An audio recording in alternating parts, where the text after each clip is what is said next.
The day is finally here. It's felt like forever since your teacher sent in the order, but this is the day the scholastic books arrive.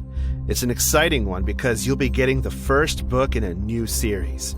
The cover art is what held your attention most. A strange, slimy, dripping font that spells out Goosebumps. You notice the word itself is bumpy in contrast to the rest of the smooth cover. The cover art features a creepy-looking house with second-story windows that seem to be peering out at you. And it begins. For the next few years, Goosebumps will be a regular part of your monthly reading. So we will start at the beginning again. Welcome to Dead House, written by the man who scared us all, R.L. Stine, on ReLiterated, the pot of gold at the end of the reading rainbow.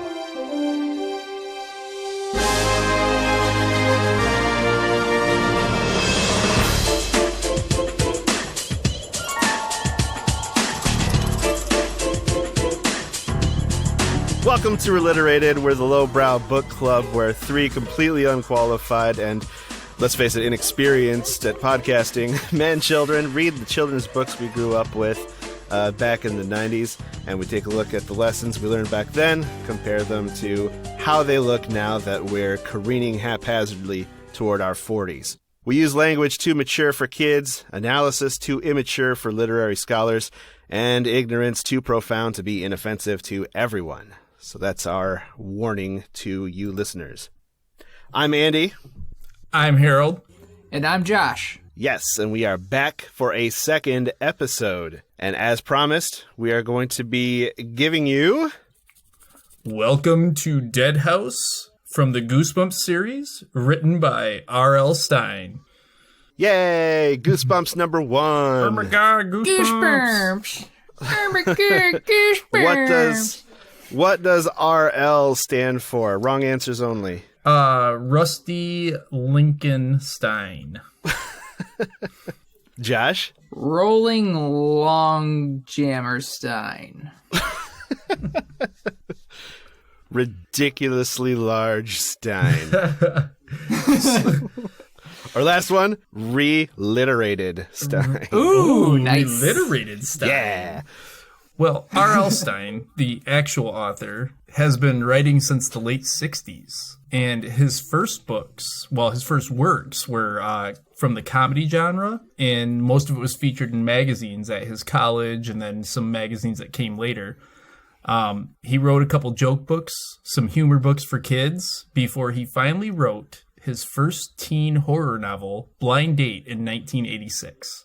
After that, he did the Fear Street series in 1989, which was followed 3 years later by the series that burned his name into the brains of a generation, Goosebumps. Yeah, 1992 92 was the first one. Mm-hmm. He is one of the best-selling authors in the world, over 400 million copies in 35 different languages.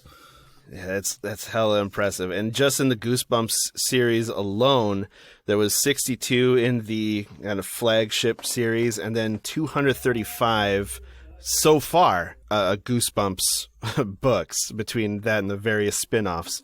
And he's still at it. I think he's still writing like Slappy World. He is. He's 77 years books. old at this point. Yeah, wow. Yeah. And he's still writing writing from the perspective of 12-year-olds. Yeah. I mean, he's been doing it for long enough. I think that it's kind of cool. I mean, he's 77 years old, but he's kind of like a kid at heart, and he's still looking at the world through a lens of what scares a kid. You know, what's not too scary and too grotesque or awful that it should be adult, but scary enough and reasonable enough that kids could read it and continue to want to read them, even though it scared them. Mm-hmm. Yeah, like the threats they're really fantastical and they're pretty scary and gruesome, but they never get like gory. They don't get like I don't know if phantasmagorical is an appropriate term to use, but it's never too dark, you know? Right. No one's ever pulling someone's intestines out slowly or something. But that doesn't mean that it doesn't end up with some kind of, gross thing happening or even physical injury to people. Right. Death happens in these books. Yes. As we will find out. Josh, Yes. what do you have to say about this? Well, on a personal note, he also wrote a few adult novels, and one of those was Superstition. And I was the first person in line at the library to get my hands on that book. I was the first one on the waiting list, and I promptly lost it. Oof. I don't know what happened to it. I remember taking it with me to church, and then I no longer had it. So then I had to pay for it, which was also not great. But, I still haven't read it to this day because, again, I never found it. I just had to pay for it because I lost it. Heartbreaking. I can't even ask you how it was or just how adult it was because I remember the beginning, and I was like, okay, this is the same style of writing, but this is definitely geared more towards an adult reader. Like Okay. There's a specific way that authors kind of curtail to the teens, and then there's like the step up, and you can definitely tell when he made that step up. So. It wasn't like it was more like, what could I say? Like, it wasn't more graphic or anything like that. It was just more adult driven. It didn't start with Jimmy is taking Pam to Pound Town in the back of a Toyota when suddenly somebody comes up and sticks a knife in Jimmy's ass, basically. Yeah. It wasn't that adult. It wasn't like that, no. But we're not writing Stephen King here. Yeah, it was just more well written from what I remember. But Goosebumps was a very important part of my life. I read them at the library a lot because we were waiting for my dad to pick us up, and so we could read one or two of those before, because I say we as me and my brother, because we could read very quickly. So we could usually read one before he got there to pick us up, and then we take one with us for the weekend. And I was going to also note that he not only did this spawn books, but he also had a TV series based on the books. He has movies based on the books, so he's also a television producer as well. Yeah, he was involved with it, yes. Yeah. Yeah, I noticed he has some screenwriting credits to his name as well. Yeah. There's also a couple of video game adaptations that I have found out, including a couple of 90s kind of Windows PC games. One of them looked pretty interesting because it was based in Horrorland, and there was a part of the game where you had Jeff Goldblum playing Dracula. And I found the YouTube video of this, and it's hilarious to watch because it's just Jeff Goldblum being Jeff Goldblum while trying to keep fake vampire teeth in his mouth. And I will post the link to that YouTube video on our subreddit, so you listeners at home can take a look at this awesomeness that is one of the Goosebumps video game adaptations. That is Heck, I'm going to look at it. I want to see it. So this week we're doing Welcome to Dead House. Yes, indeed. And the very first one. The very first book. I remember getting this book. I clearly remember when I first started getting Goosebumps books. It was I didn't go to the library to get them. We got the Scholastic order at school, and the one cool thing, my mom would always get me the next Goosebumps book as it came out, but the first one was Welcome to Dead House, and she's always been kind of macabre herself, witchcraft stuff and fun things like that, and so the idea of me reading horror novels didn't even spark anything towards her. She was like, sure, yeah, get them, and I believe we were in third grade when we started getting these books. Yeah. And because it started coming out in 92, you and I are in the same grade, and that would put us late 92 was the start of our third grade year. Yep, we were in Mrs. Schulteis's class. We were in Mrs. Schulteis's class together. And she actually had to leave halfway through the year because she was pregnant and she had a baby. And then the end of the school year was done by a substitute teacher that worked at Frank's greenhouse, by the way, I might add. Little known piece of trivia. Because of my long memory. I do remember getting the Scholastic Book Club kind of flyers, and the great thing about Goosebumps was just how beautifully brightly colored the cover always was, how instantly recognizable, and how your eye would just immediately catch like the next Goosebumps book in the series. So I would always go home to my parents and say, "This is the book that I want." Yep.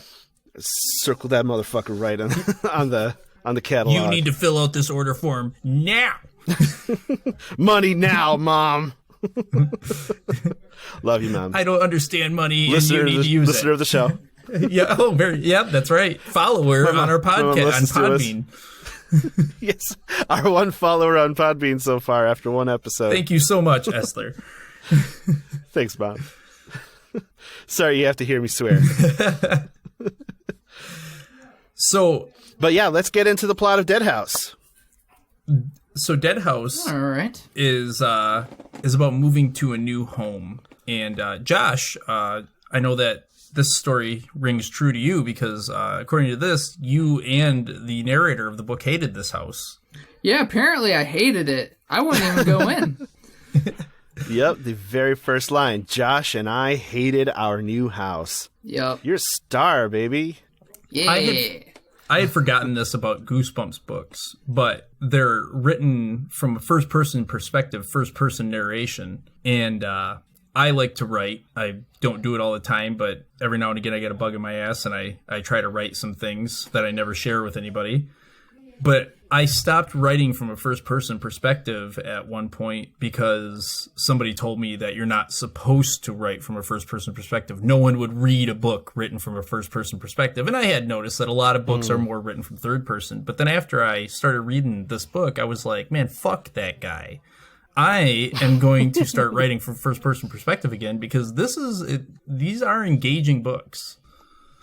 The majority of what I read outside of, this is in first person. I read a lot of urban fantasy, so that's like, okay, I'm Harry Dresden, I'm a wizard, it's my story, so I'm doing it, Or the other ones that I read, it's all first person because it's a good way of writing, It is, to have the narrator be involved. Yeah, because obviously, right. Not obviously, but when I was in college, creative writing was my minor. So I have some experience writing myself and learning different techniques. And one of the things that I noticed in this book, one of the things that you hear about is that you're supposed to only show. Don't tell, you show. But what happens in this book a lot that I noticed was that she does both. I say she as in the narrator. She does both. She does do some of the things that she shows where it's more of a detailed description, and she's just like, the wind was the darkness enveloped us as we drove through the town type thing. Yeah. But at the same time, she's a 12-year-old, so she's like, I was wearing a blue shirt and khaki pants, Right. So it's like you don't have to just do one style. You can do multiple The shadows things. were everywhere. The opening to describe the house is, sure, it was big. It looked like a mansion compared to our old house. It was a tall red brick house with a sloping black roof and rows of windows framed by black shutters. And I mean, that definitely brings you into like, man, I'm looking at this house. It's a good descriptive way without getting too much into it. Yeah, it never gets bogged down with details. It keeps it simple enough for the mind of a 12-year-old.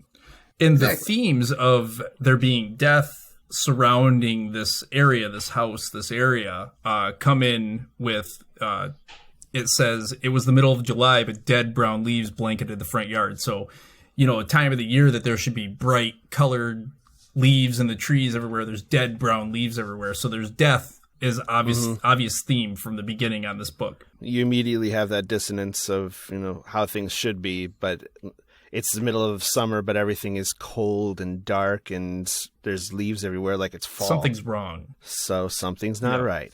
That's building atmosphere. It is. That's what that is. Yep. And he's good at it's that. Effective. All through it. It's a very simple language, but just effectiveness. It's economy of words. Mm-hmm. So those first two people we met are Josh the younger brother, and Amanda is the narrator, the older sister. And they are being torn from their home. They have to leave their home where all their friends are, where they've grown up, to move to this house because a great uncle of their father has left this house to them, apparently. And an uncle they never knew existed. They had no idea he existed. We're introduced to a real estate agent named Mr. Dawes, who is a young guy who's really friendly and recently moved to the area himself. Mm-hmm. Yeah. So what I want to bring up is the dad, because we meet the dad and the mom as well. And it's so strange because we know about the dad, but we don't know a whole lot about the mom. Like, we know that the dad has like a boring job. So I'm guessing that he's having like some type of a midlife crisis. Yo. And if they have money problems, first off, why does the child know that they have money problems? I don't think they said they had money problems. They're not talking about having money problems. Yeah, but she says that they have money problems. No, it wasn't. After we move to this new house and sell our old house, we won't have to worry about money anymore. No, the dad wants to stop working. Yeah. Yeah, he wants to stop his job. He'd been looking for an excuse to quit his boring office job and devote all of his time to his writing career. Yes. So they're going to sell their house. He was jumping at the chance to live in a house that's free of charge, not even care that he didn't even know that he had this great uncle that's mysteriously leaving them a house. And clearly, this girl doesn't know much about money because, I mean, what are they going to get for their house? Like $120,000, 1992 market, depending on the house. They aren't living on that money for a whole long time. And do they have their house paid off? On the neighborhood. I mean, part of that money's got to go to the mortgage. So let's say they only get $60,000. That is 1 year. It's 1 year of money for dad to sit home and write. I guess I was looking at it from a different perspective of like, okay, so they have this amazing house. Is this the first time they're seeing it? This is. Sight unseen? Okay. Apparently. Yep. Yeah. So if they go there and they see that it's not great, why wouldn't they just try to sell it? Right. Why wouldn't they sell this house? Because they aren't moving in right now. They're just going to see the house at the beginning of the book. They're not actually moving in at that moment. They don't move in for a couple more weeks. So I mean, because then you don't have a book, then you don't have a story. So they have to. What it tells me is that, you know, if the dad isn't necessarily broke, he's definitely bad at making money decisions because you could sell this big mansion house, or you could sell your house that you want to move out of because it's small and basic. Right. I think basically they still owed they probably were still making payments on their old house, sure. and they did say it was to small. move to a place. It was small and tiny, and it was a smaller house, yeah. And this is a mansion compared to the old house. So, and then they did leave that little breadcrumb, the little plot thread in there that they couldn't sell, that they didn't sell the house immediately, which gives them an out for later on, right? Which is very, very clever. Yeah, this is true. What's really interesting is that I definitely didn't think about any of that when I was 12 years old reading this book. As an adult with a mortgage. None of that came up. It's just a story of a family moving. Yeah, but as an adult with a mortgage, I'm like, geez, why are they making these kind of decisions? This guy's a psycho. Right. 12-year-old me was thinking like, oh man, it'd be so awesome to move away and start a new life. Oh, I love it. In a big old haunted house. Well, I wouldn't want the haunted house part. Hey, it's not haunted. Amanda Mr. does see so. a face in the window right away as they're coming in right away. A young boy in the upstairs window. Yep. Yeah, but Mr. Dawes said it's not haunted, so obviously it's not haunted, you guys. Duh. Right, at one point he says that there are rumors about other houses, but this house isn't one of them. Yep. No. So there's no worry here. Mr. Dawes is assuring them that this house is perfectly fine, even though it looks super creepy, like it's staring at you because of the windows on the second story, and you saw a boy in that window. Ha ha ha. She does immediately run up the stairs to try and find this boy, though. I mean, I don't know if I would have done that. Well, see, I was going to say, we are introduced to the true hero of the story, Petey, the dog, because, I mean, obviously, dogs always, it's just known. Dogs know. They're smarter than us in the supernatural sense. Think about it. Every movie. They're a creeper detector. Yeah, they know. So it's like... That's usually their only function in a story also. Yeah. Yeah, he Funny immediately starts works. yipping at Mr. Dawes, too. He's going at Mr. Dawes, trying to bark at him. Mr. Dawes is just kind of like, maybe he smells something on me. Yeah, death. Maybe it's death, yeah.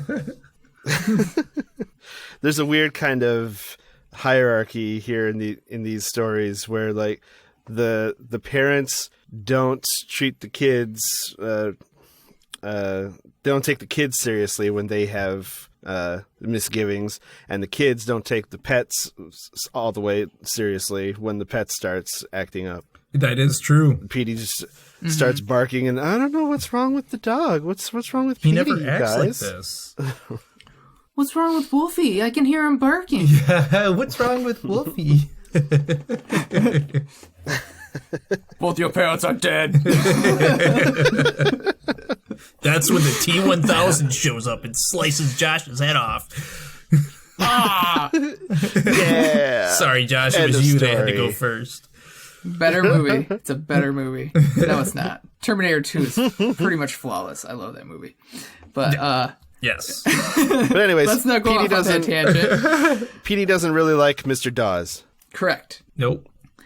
This is another good part where the dog goes off and he's more the setting, I should say, because he goes and stiffs around the dead flowers. It's the middle of July. Flowers should not be dead. Yep, all the flowers are dead as well. Yep. And the leaves should not be off the trees. Yeah. So another good setting piece. And so everybody goes inside the house except for Josh. He stays outside with Petey because he's super stubborn. He doesn't want to go inside. He's like, fuck this house. I'm staying out here. Dad is like, whatever. Let him stay outside. I don't care. Which, I mean, I assume that when the kids are 11 and 12, I'm going to be a little bit more allowing them to go. But these parents just let these kids, like, they're gone. And they're like, go, be gone, and we're just going to be here. And that was very 90s. I mean, that was how it was. I was going to say, it was 92. Yeah, we were gone all the time. And Shyla made that comment. Latchkey. Yes. Shyla actually made that comment. She goes, yeah, they were always latchkey kids. And I'm like, yeah, they were. That we were all latchkey kids. Right. It was how it was in the 90s. Yep. Yeah, Like 80s and 90s. through all the Goosebumps stories that I can think of, there's always a disconnect between the parents and the kids. Obviously, you need that kind of conflict to drive the story forward, but there's never really partnership between the parents and the kids. In one way, that's a great way of having the child audience kind of gravitate towards stories where the kids are the driving agent of the story, but it's also kind of reflective of a disconnect between parents and their kids in the culture at large. Right, how we kind of, as we grow up, when we're kids, we want that connection, but the parents are always kind of like, come on, I got things to do, I'm blah, blah, blah. And then when we get older and we have kids of our own, we're like, yes, I want to pay attention to you, I want to do these things with you, but I also have some things I need to do too. And we kind of grow into being these parents in a way. I don't know. Yeah, and then because of the way cradle, that we grew up, I know Josh doesn't have kids, but Harold and I can't speak for Harold as much, but I do know some of it, his situations and everything. But we're closer buddies with our kids than our parents were to us. Oh, 100%. Because we didn't really like that disconnect with our parents growing up. That is what it was. So when we catch ourselves, establishing that distance with our own kids, we're like, okay, my stuff is important, but my kid's important too, and he needs his dad to be in his to show interest in his life, because that's not what I experienced growing up. And I don't want to pass that on. Right. I need to reel this back in and throw my Spider-Man costume on. I mean, it's time to go jump around and play with the kids doing something imaginary. Come on, boy, we're getting our Spider-Man costumes on. My dad would never do that with me. No, and I couldn't see my dad having jumped into a Spider-Man costume back then either. And that's not to say that they were wrong to do it. It was just kind of it's a way that things have changed over the years. I mean, we say there was a disconnect with our parents, but I mean, I know when my dad tells me stories about with his parents, I mean, they were even more disconnected. The kids were essentially gone in the woods. It's a generational thing. Yeah, they're either helping do the housework, the farm work, or whatever, or the chores or whatever, or they didn't matter. Just they were fucked off wherever. Be back tonight and go to bed. Yep. If you get in trouble, come to me and I'll take care of it. But you're on your own. Go find some kids to play with. However, Bruce has told me before that he saw something in the kitchen and stuff, and I totally didn't believe him. So, I mean, I get that part of it where they're like, I don't believe that you saw a ghost. And, Bruce is like, I saw a black monster. And I'm like, no, you didn't. Kids and their imaginations. Yep. Yeah. Monsters aren't real, buddy. And who knows, I might, end up getting mauled by this giant black monster at some point, and I'll be like, whoa. But Goosebumps, I mean, we know what these kids see, and we were like, come on, Mom and Dad, believe your children. Yeah, why are They're coming to you in grave danger. And Amanda and Josh's parents just seem completely in their own worlds. And their mom even threatens to kill Josh a couple times. She says, I'm going to kill that boy. I will kill him. I mean it. Yep. And see, I that's not unheard of in the 90s. That's just the thing you say. It was not uncommon. It's just, that was just how they said it. It's not what's going to actually happen. That was how parents talked. I'm going to kill that boy. Yeah, they weren't actually going to kill him. They were just going to beat him with a paddle. Or my dad's going to kill me. Yep. He finds out I did this. Or wooden spoon. Wooden spoon. My mom had a paddle that was shaped like a hand, and her friend had made it for her, and he had painted a face on it, and it was called The Hand. And on the back, it had 10 rules. It's okay, Mom. It was okay back then. Not so much today, I don't think. But but I will give her this. When my mom would spank my brother and I, when we would be being terrible, we usually would laugh at her while she spanked us, and that was the reason she ended up getting the paddle. Right, just the bare hand wasn't a strong enough disincentive. Nope, it was not. So So she runs upstairs. And and she's like, okay, well, I must have been seeing things. It's no big deal. And then she's like, oh, this house is not bad. And she goes up into the attic, and she's like, boxes to explore. Does this actually happen, or is this just a trope? Have you ever heard of someone moving into a house and there's just random boxes that they get to go through? Because I've heard of people going to the grandparents' houses and finding stuff. So, but does that happen? Do people move into houses then I don't know. People just left their stuff? So one time we moved into a house down in Oak Grove, Michigan, and we lived there for probably about a year or two. I don't know. And at one point I had gone into one of the attic rooms, and there was a loft in this attic room. The room itself was a giant unfinished closet, and then there was a loft, an attic loft in that room. And I climbed up there, and I found some magazines, and they became something I held on to for a while. One of them was called Jugs.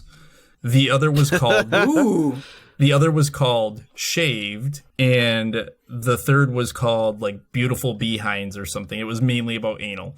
But yeah, so I found these 3 magazines that I then, of course, took and hid in my room somewhere. So sometimes you do find magical treasures in a house that get left behind.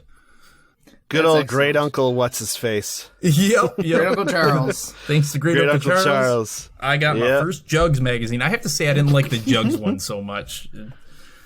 They were obnoxious. The boobs were obnoxious. Well, it was probably the 80s, correct? Well, I mean, they were all no, this was in the 90s. This was maybe the magazine was from the 80s. The silicone. Yeah. I just mean the silicone was in full effect. They were all very clearly doctored boobs. They had had some work, and it was early work for sure. It was not exactly. pre-computer Photoshop. Yeah. Well, it just wasn't to today's terms. And I mean, when I say doctored, I mean surgically doctored on the actual human being. So, these were usually fake boobs, but I mean, they were clearly in the early days when the doctors were figuring out how to make those boobs look good. God bless advances in technology. Oh, man, if we didn't have that. Well, now we have that show Botched, so Yep. that. Now, she gets to her room, and she's like, oh, my room is huge. Guys, she's going to have room for a whole computer. Oh, that's right. She can get an ENIAC. She could get a computer now. She can get a whole computer. A whole computer. Maybe a sweet dial-up modem. As a The steering 28.8% or 28.8 kilobyte. Oh, that's so fast. I don't know if she would have been able to get a modem at that point. Oh, maybe she would have. Yeah. 92. That would have been very early. That would have been like news groups. Right. Stuff like that. So this is just for her to write papers, I guess. Yeah. For the youngins, news groups are the prehistoric Facebook kind of. Just message boards for the super nerds. Yeah. Also, I thought it was funny that she mentioned, like, she's like, oh, which posters am I going to bring? Didn't you just say your room is huge, and wouldn't you be able to bring them all if your room is so big? Well, she's got that computer. She's not going to have room for all her posters because she's going to be putting that computer in there. She's going to print off so many banners on her dot matrix printer. So she sees the boy again at this point. Yeah. That's what I like. I noticed that each chapter has like a fun little cliffhanger. It's like, ooh, so it's like you want to read the next page no matter what. Like it makes you, it motivates you to read the next chapter. Yeah, you're either starting the next chapter right away or you're in suspense until you can pick the book back up again. And usually it's just kind of, oh, ha ha ha, it's just my brother playing a trick on me. But that's earlier on in the story. Later on, when they meet the actual villains and monsters, that's when the cliffhangers get more dire. And so then we get to chapter 2, and what I noticed that holy shit, that was all one chapter. That was all one chapter. This is why we said Dead House had its own episode. No, so but Petey at this point they realize that Petey and Josh are gone. They can't find Petey and Josh. That's what moves us into chapter 2 is because they've disappeared. Yeah, and so basically what the chapter 2 is doing is just showing you the setting of the town. It's taking you through the town, showing you that like Dark Falls is super dark. It's just like shade everywhere. There's very little sunlight. The only place that there really is sunlight is on the streets and in the cemetery, which is where we found it's where we see where they find Josh. We see Josh and Petey. Yeah. And end of the chapter is like Josh was running away from something. Oh my god. Yeah, he's definitely getting chased by something. Mm-hmm. So it's a little cliffhanger. The chapter 3 begins, wait a minute, he's not running from something, he's chasing something. He's chasing Petey through the graveyard. So Petey is interested in the cemetery all of a sudden. Again, he's acting strangely because Petey never ran away. In fact, they don't even put Petey on a leash until they move to this town because of this. It's not normal for the dog to leave their side. So yeah, they find them, and we also find out what Mr. Dawes' first name is. Compton. He's from City of Compton. Yes. I was basically setting you up for that. Yeah, but they note that he has a very distinct name, which will be important later on. And it's funny because he says, maybe my parents didn't know how to spell Charlie. And I'm like, well, if they couldn't spell Charlie, how'd they come up with Compton and spell it properly? Said the man named Harold. So I got a question with this one right here. So he, at this point, he says this whole thing about him being, maybe his parents couldn't spell Charlie. And they had gotten into this car, right? And Compton was driving the car. And I was confused at this moment because they went out, they got in the car, Compton drove, he drove them around, they parked the car in front of his tiny office, They do all this stuff. And then they walk outside, and Compton opens up the trunk, pulls his blazer out, and puts his Stetson hat back on. And then Dad climbs behind the wheel of the car and drives away. Why did they let the realtor drive their car?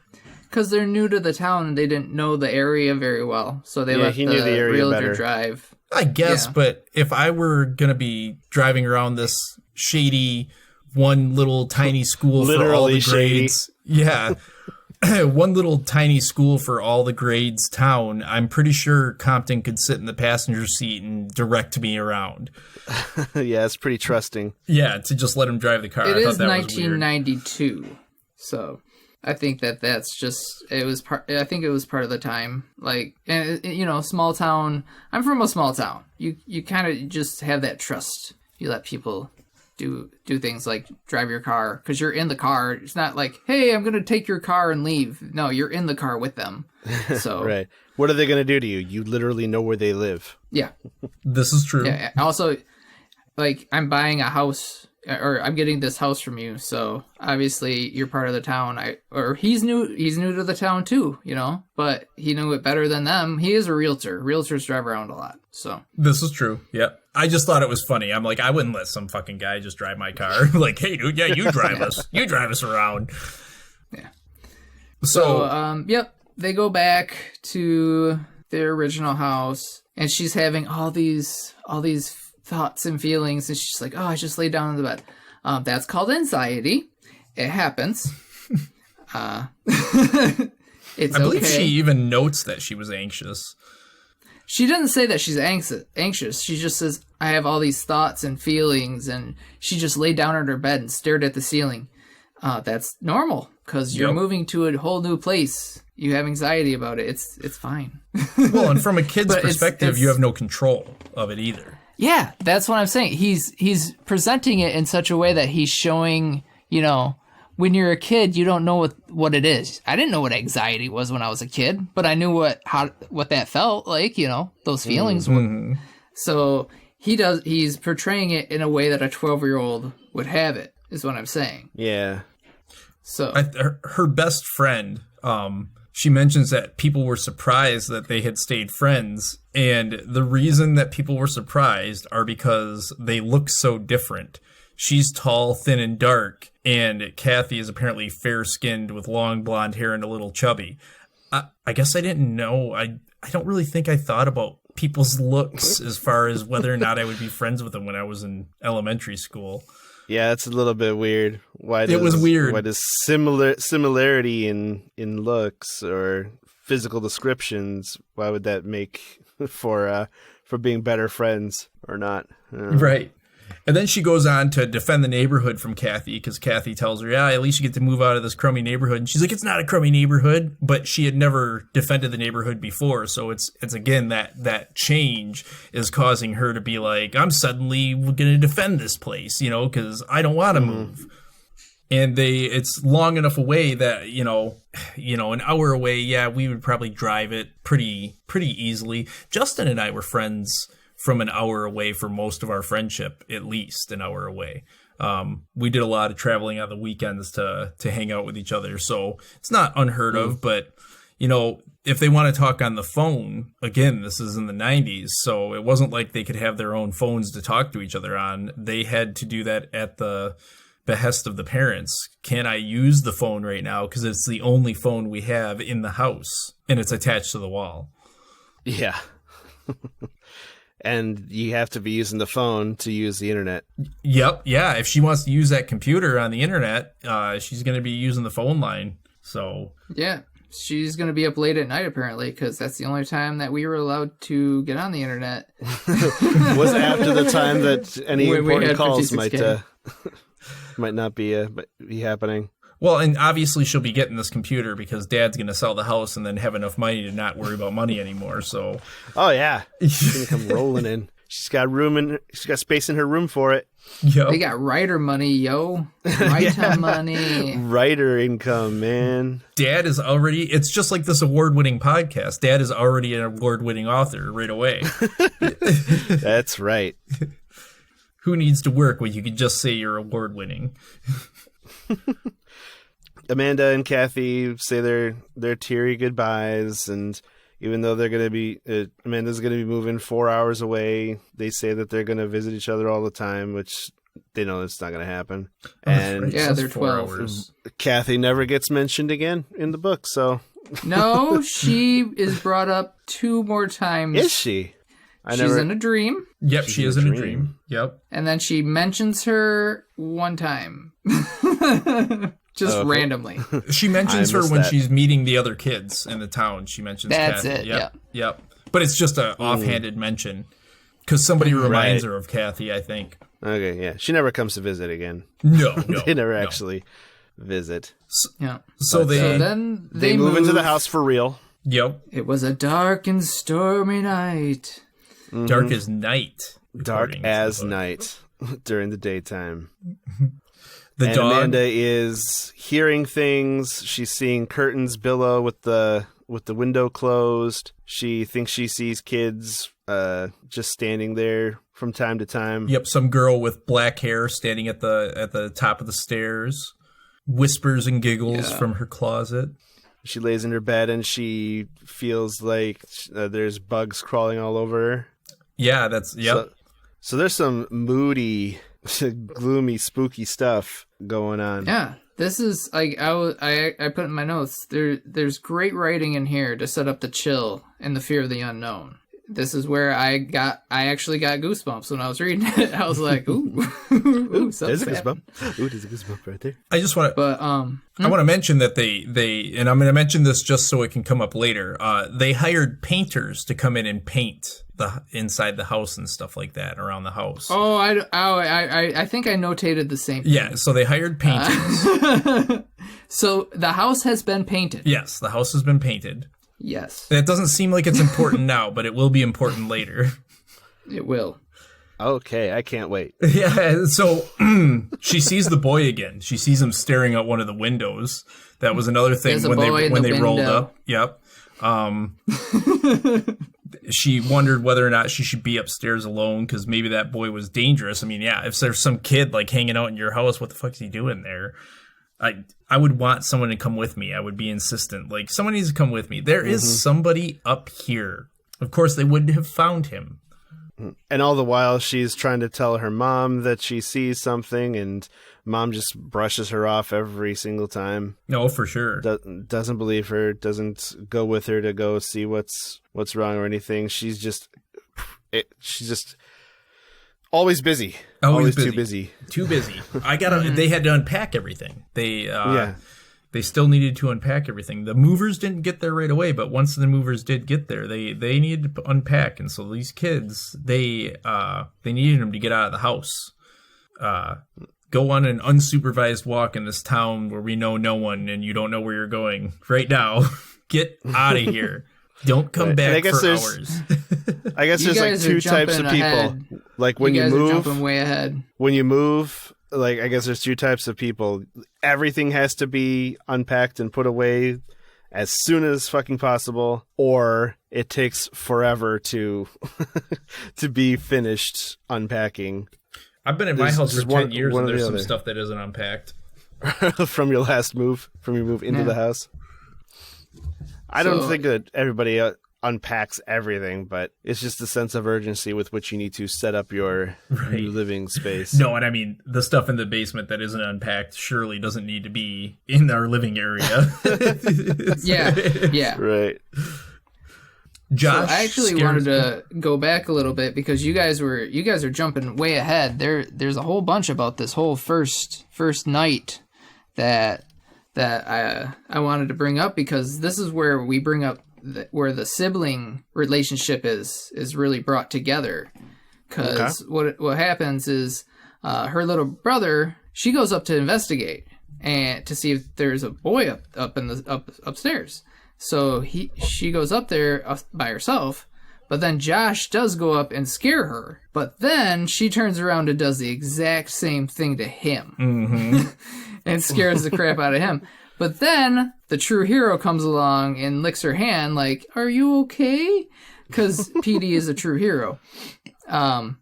So I like that part where they set up the sibling, like, yeah, brothers and, siblings do that to each other, Which is, of course, Especially in Goosebumps. Yeah. Yep. It's very, very Goosebumps. Yep. Correct. And it's annoying to the parents. They don't want, they're like, stop screwing with each other, which I have 2 kids, and I can tell you, I agree with the parents.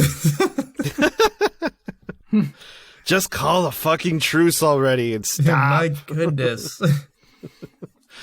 I also wanted to bring up the fact that she couldn't fall asleep, and her mom also didn't get any sleep. Her brother had bad sleep. Dad probably, we don't know about the dad, so apparently he was fine. He sleeps like a baby. that is actually called first night effect. It is a natural human safeguard that we have, because basically only one part of our brain will shut down, because we need to be alert in case there is a predator that's coming to eat us. But now we don't have that, but it's still a thing that just naturally our body responds that way. So like, that's why sometimes when you're on vacation, you have that first night, you don't have a really good sleep. It's because of that type of thing is what happens. So I hope there isn't a bear outside my hotel room. So I was like, I thought I would look that up, and I was like, I wonder if there's an actual name for it. Not really. It's just called first night effect. So that was nice.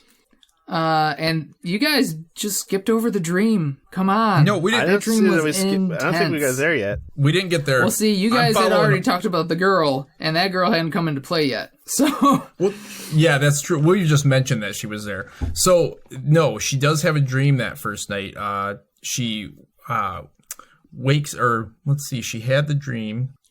So what she does, she wakes up. She has a bad night, but she does get to sleep eventually. She sees the things, her curtains billowing, and they say billowing, I don't know how many times. And so I was like, there has to be another word for billow. So here are some synonyms for billow. Swell, bulge, ballin'.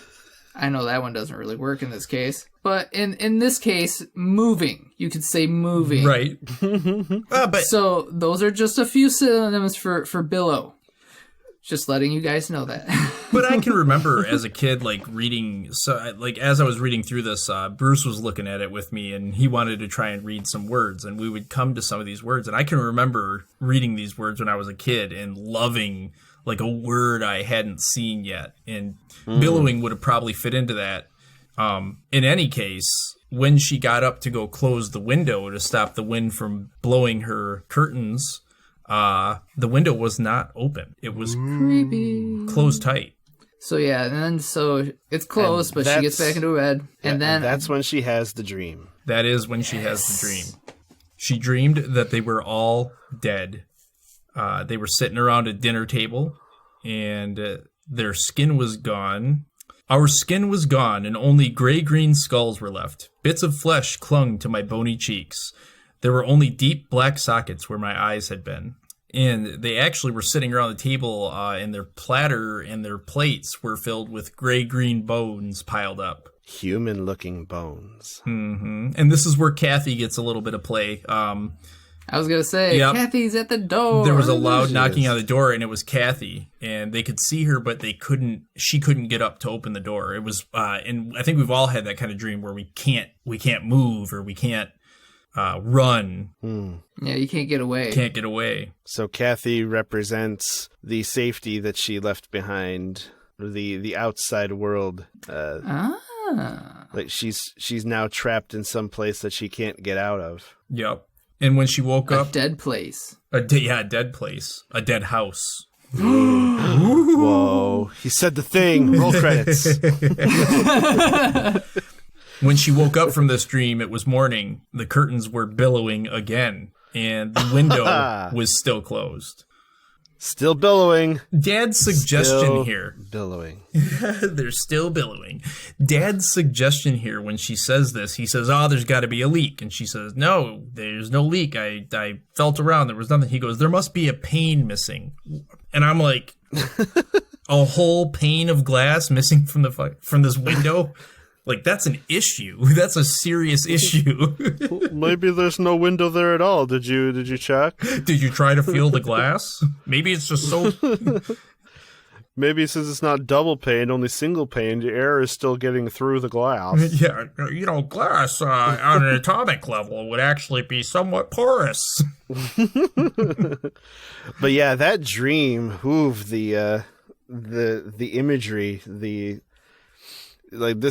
is a kid's book, but they're just flesh rotted off of skeletons eating human bones. Mm-hmm. This is some hardcore stuff. This is pretty metal. It's pretty dark. It's pretty dark, for especially to think that, we were probably 10, 11, 12 reading it. Mm-hmm. And I was a typically superstitious, kind of not really crazy about the dark or basements or going into dark places kid. And I think it's funny that I loved Goosebumps. I read them all the time, even though I was kind of a scaredy cat about things previous to reading Goosebumps. Yeah, I was the same way. Like, I would not tell anybody, but I would close the basement door whenever I saw it open, just because it was so dark down there. I didn't want a dark passageway yawning into where I was, where there was light. I hated that dark opening going down to the basement. So I'd always either turn on the lights in the staircase, or better yet, close the door. Mom, just close the door. Sorry, Mom. It was me. Mom wasn't too Sorry, worried Mom and about Dad. boys in her room. Like, in fact, she kind of blows it off with, boys in your room, curtains blowing. Ugh, you're just nervous, and this is your imagination. Like, wait, shouldn't you be worried about boys in your daughter's room? If there's a boy sneaking This was around, Fern's mom. right? In the middle of the night? I was gonna say, if this was Fern's mom, she'd be super happy. Oh, Like, boys. When can I expect my first grandchild? Yeah, you'll be 9 next year, Fern. You ain't getting any younger. Yeah. Ugh. It is the 1950s. And there's our first call back to Charlotte's Web. You're welcome. You're welcome, guys. Yay. The mom also notes that the house is really damp, and the dad's like, a little sunshine will dry this place out. I think we've established in the first 4 or 5 chapters here that there is no sunshine. Yeah. I also like how they're like, Josh needs to know what's going to go on, just so he can disagree. And I'm like, disagreeing just to disagree. Sounds similar to things going on. Yeah, Josh is super stubborn. He's super stubborn, and he wants what he wants, and when he doesn't get it, he just does it anyway. Josh. Yeah. Josh. I think that's what Josh means. That's I'm the meaning of the worst. Josh is Latin for the worst. Aw, I thought it meant a jokey thing. name. Nope, no jokes. Nope. I'm just a sad man. So the parents are unpacking, and she's coming downstairs, and she's going on about the boys in her room and the whispering and the blowing curtains, and Mom is fed up. They are unpacking right now, and they cannot take it. So this is when they tell the kids, you need to get out of the house. We don't want to see you until lunchtime. Right. And Josh, of course, doesn't want to go and keeps on bringing up things he wants. He wants his basketball. He wants his bikes. Yeah, he keeps pestering his dad to find the basketball that's packed away somewhere, but it's not high on Dad's priority list. Nope. Which is reasonable. I mean, I'm with the dad on this. Yeah, you got legs. You can walk it out. Come on. But Josh decides he's not going out unless he can take his basketball. Yep. And that's also not high on the priority list for Dad. And I think Josh kind of finds out at some point here, seeing as though he does eventually go, that, he doesn't really have a lot of say in this. Dad does have the final say here. I did get a chuckle out of the half conversation, because we only heard the dad side, and it was quite funny. It's like, yeah, basically it boiled down to, I don't care, just go away. Right, yep. Now, and right at that moment, that's when Amanda sees a girl at the top of the stairs. So while Josh is pestering Dad about basketball, Amanda's trying to get Dad's attention about a ghost she's seeing. But of course, when Dad comes, there's a pile of clothes at the top of the stairs, which I'm like, how tall was this pile of clothes? Like, and how did you get so many clothes piled up by the top of this? You're still unpacking stuff. This is true. So, I actually think one of the main characters in this story is the window. Because the window is quite often talked about, because there's always something in the window. There's either a boy or a face or something. Yep. And the window it might be broken. It might have a pane out. So I was like, hey, I think that the window is actually an invisible main character in this story. Well, and there's some mice too, apparently. Dad explains away the girl and the noises and the billowing window. Yes. With some mice, which excites Josh. He must want to catch them and keep them, because, I mean, I can relate. I remember being a kid. I actually found some mice one time when I was a kid, and my brother and I tried to keep them, and they died. Uh-huh. Yeah, they were abandoned infant mice, and there was no way for us to save them. Yeah. Yeah. There's probably a reason they were abandoned, actually. Well, I mean, where I lived, there were a lot of garden snakes and like hawks and stuff. So most likely the mom or dad was killed. Yeah. We found him in a field. They go for a walk into the town, and she's gonna find. She said something about finding real friends. So they go and they meet. They head towards the school that's a couple blocks away. Yeah. Yep. They want to check out the school. And then suddenly a boy pops out from behind a ledge. Yeah, bam, just out there. Oh, and I liked the imagery where they talk about how they were walking down the driveway, kicking at the dead brown leaves, like making sure we know there's dead brown leaves, and you can almost imagine that you can feel that, like you're kicking through the leaves. I liked that. I don't know why. Yeah. It stuck out to me. It's great that he never goes overboard with describing scenery, just enough to set an atmosphere. Right, and then from there on out, you know that they're kicking at these leaves, and you can almost hear that crunch and that walk as they're kicking through and walking down the driveway. It's I don't know. I did think all the way while I was reading through this, I'm like, this book is good. I'm not even just looking at it from the sense of a child. I mean, I enjoyed reading this at 37 years old. I actually had a good time reading this book. Mm-hmm. I concur. I liked that it was easy. I didn't like that there were no pictures. So Ray is who we meet here. And he popped out at them and then shyly said hi, which is that's different, man. Why'd you jump out and scare us and then get all shy all of a sudden? Yeah. But this boy, a little bit weird. He just pops out and is shy.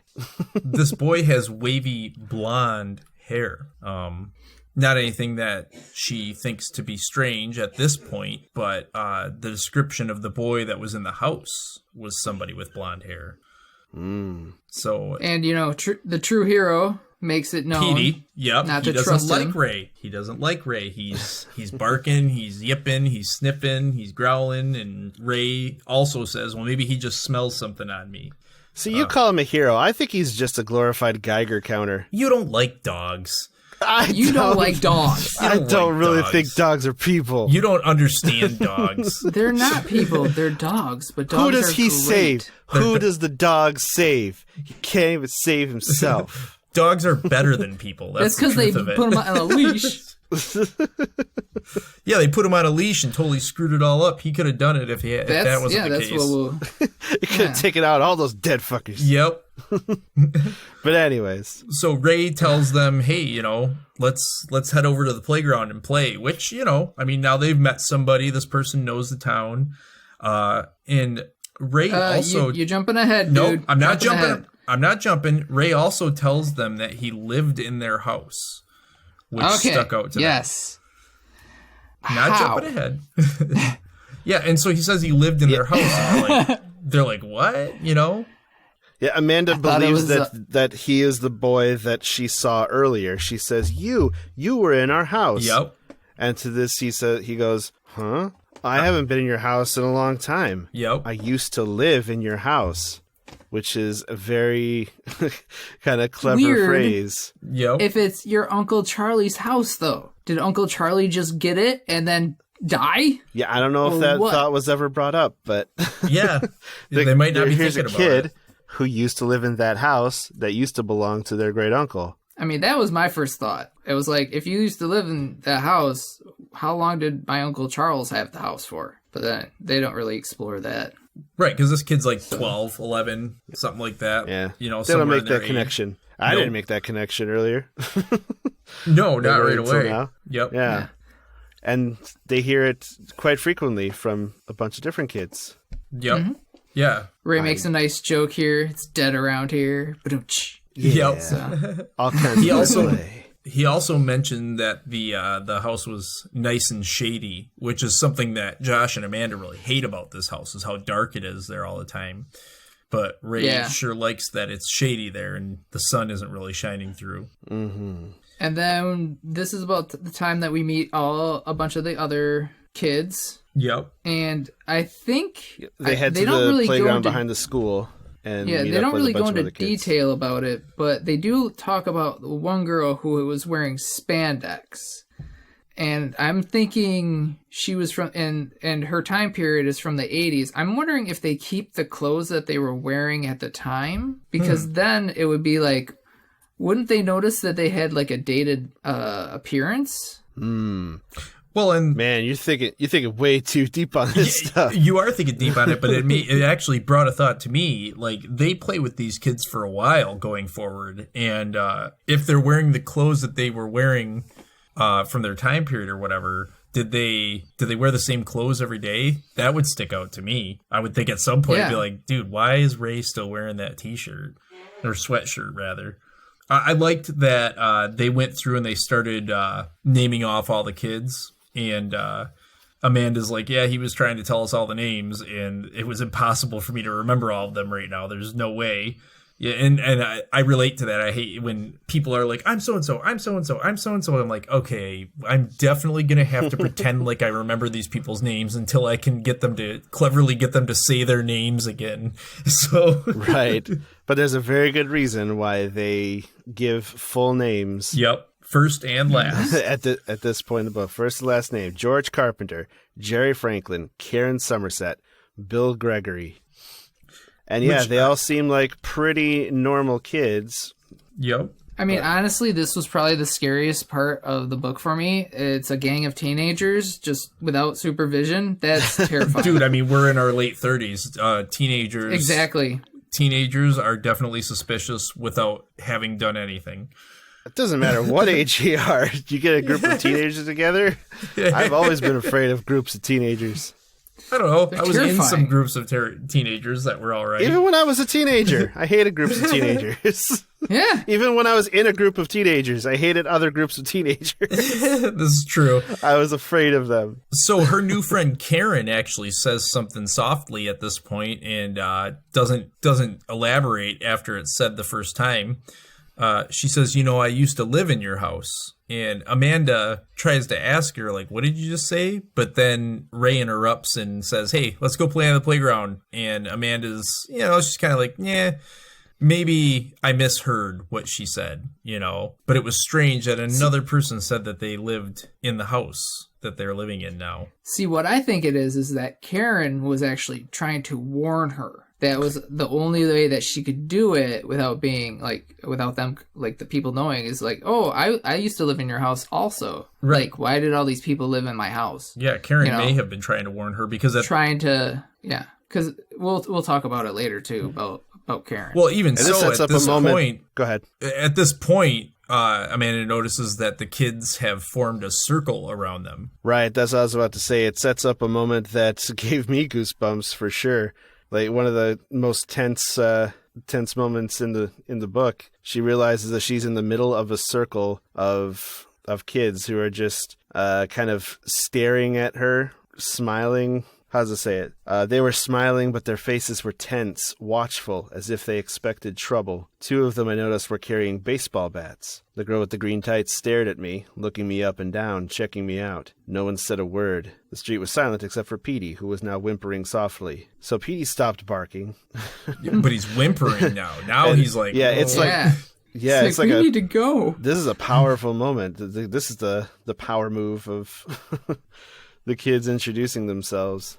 Yeah, and she's not sure if she's imagining that or if that's actually what's happening. You know, hey, are they just sitting around here like nothing's actually going on? Am I exaggerating because 2 kids have baseball bats and it's kind of weird that they're all standing around like this? And they don't stop. They start closing in on her. Until somebody comes to the rescue. Mr. Dawes shows up. Yes. And he yells, "Hey kids, what's going on?" And hey, what are you kids doing? What are you doing over there, bunch of teenagers? So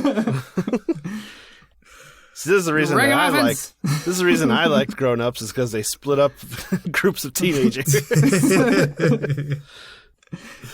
Hey, wait a second! I'm an adult. I don't have to stay for this. I could just leave. He doesn't even notice Amanda and Josh at first, and then he does, and he had actually was talking to one of the kids about the baseball bat, and they said, "Hey, we're going to play softball," and he's like, "Is that bat for softball or hardball?" Which I'm like, is that really the question we're asking here? I mean, I will say you wouldn't want to use a softball bat for hardball because you could break the bat, aluminum bats. But plus you could use a baseball bat. Yeah, you could use a baseball bat for a softball for sure. Yeah. So they go and they're playing softball until all of a sudden, and it seems like a normal softball game. Yeah. Yeah. And then the sun came out, and all the kids want to go home. They had to go home because it was lunchtime. She's like, "But it's only 11:30." 11:30 is a reasonably good lunchtime. It like is. I'd say between 11 and 1 is like a good lunch. Any time in there is fair. Right, that's fair game. Opinion. And then on top of that, I mean, they all got to walk home. It could take 10 minutes to get back to their house. So, I mean, you know. Yeah, exactly. Then you got to wash your hands and all that good stuff. You say wash? I don't say wash. My grandma and grandpa used to say wash all the time. Wash your hands! So I figure it's the 90s. These parents are probably saying wash. Yep. I mean, Deadfalls is in the Midwest, right? Dark Falls. Where you and it seems like it is. Dark Falls? Yeah, it seemed like it was in the Midwest or like maybe northern New York type place. Right. Because of all the trees. Oh, and so at this point, she's talking with Karen to say goodbye, and Karen says again, "Yeah, I know. I used to live in your house." And she's like, that can't be what she said. You know, she's how did 2 different kids that are obviously not siblings live in my house? It was at this point I noticed, I was like, she questions herself a lot. She does. She doesn't trust herself. Yeah. Yeah. Is that part of being a 12-year-old? Or is that something else? I don't know. I mean, that could be just a personality thing. Because, I mean, Josh is only a year younger than her, and he doesn't seem to question himself. So, you know, I think it's just kind of a personality thing. Some people question themselves. Their confidence isn't very high about things. Or she's trying to fit in and be normal. And, you know, she doesn't want to come out as being weird. You know, like... I'm hearing whispers. I'm seeing kids in my room. The window curtains keep billowing, and I keep hearing kids say they lived in my house. Am I a weirdo? You know, she's nervous about that. So 2 weeks go by. All the while, Amanda keeps hearing whispers late at night, soft giggling, but she forces herself to ignore it. Just become used to it. Yep, she's just getting used to hearing and seeing things. And they play softball with the other kids pretty frequently. Petey doesn't ever calm down. Nope, he just keeps on getting crazy, barking and yipping at kids. Because he's a true hero. Yeah, during a fuck you.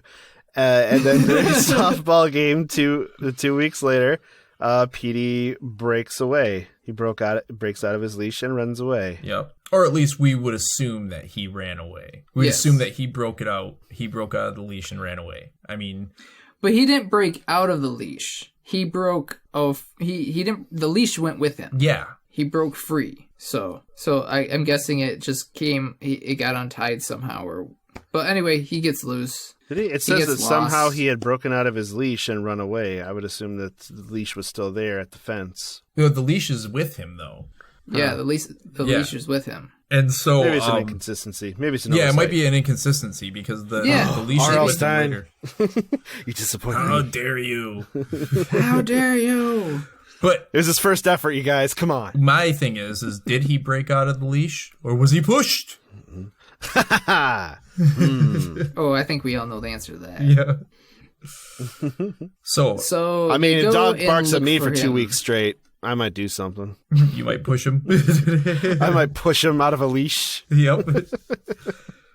Dog barks at you for 2 weeks straight. I think we might have to question who you are, Andy. Is Andy a ghost? No.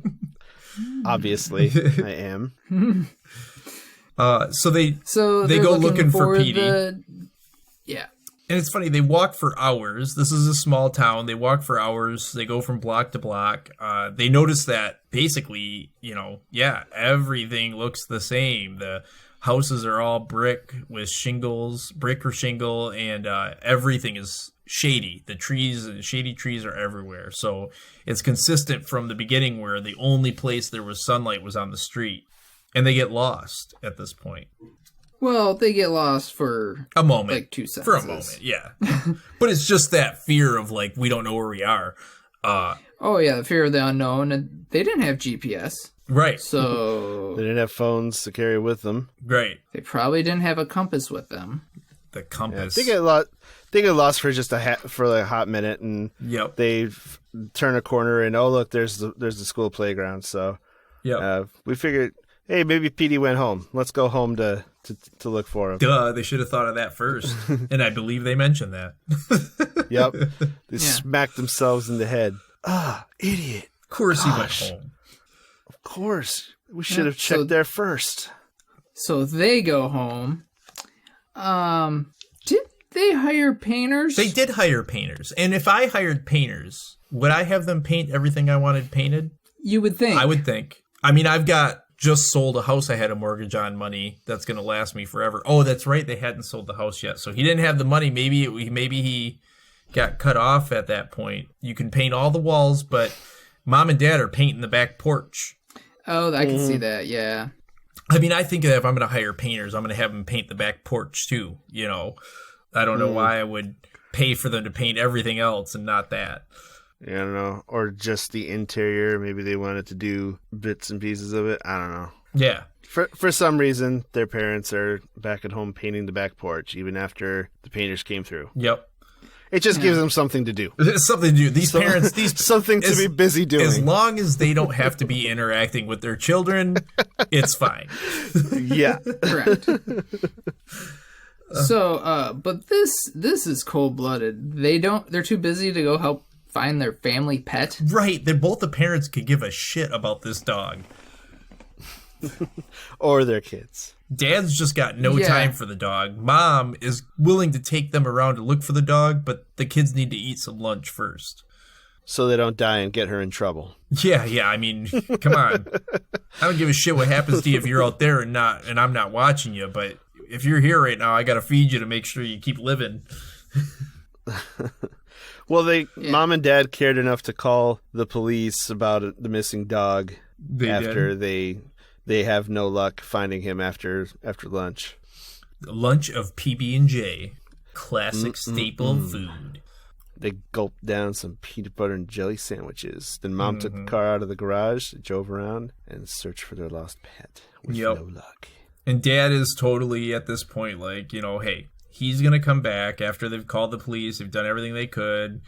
The dog's going to make it back. They're a great escape artists. Don't worry about it. And we find out that dogs find their way home all the time. They do. I mean, if you haven't seen Homeward Bound, watch it. It's a documentary about some dogs and a cat that get lost and find their way home to a new house, in fact.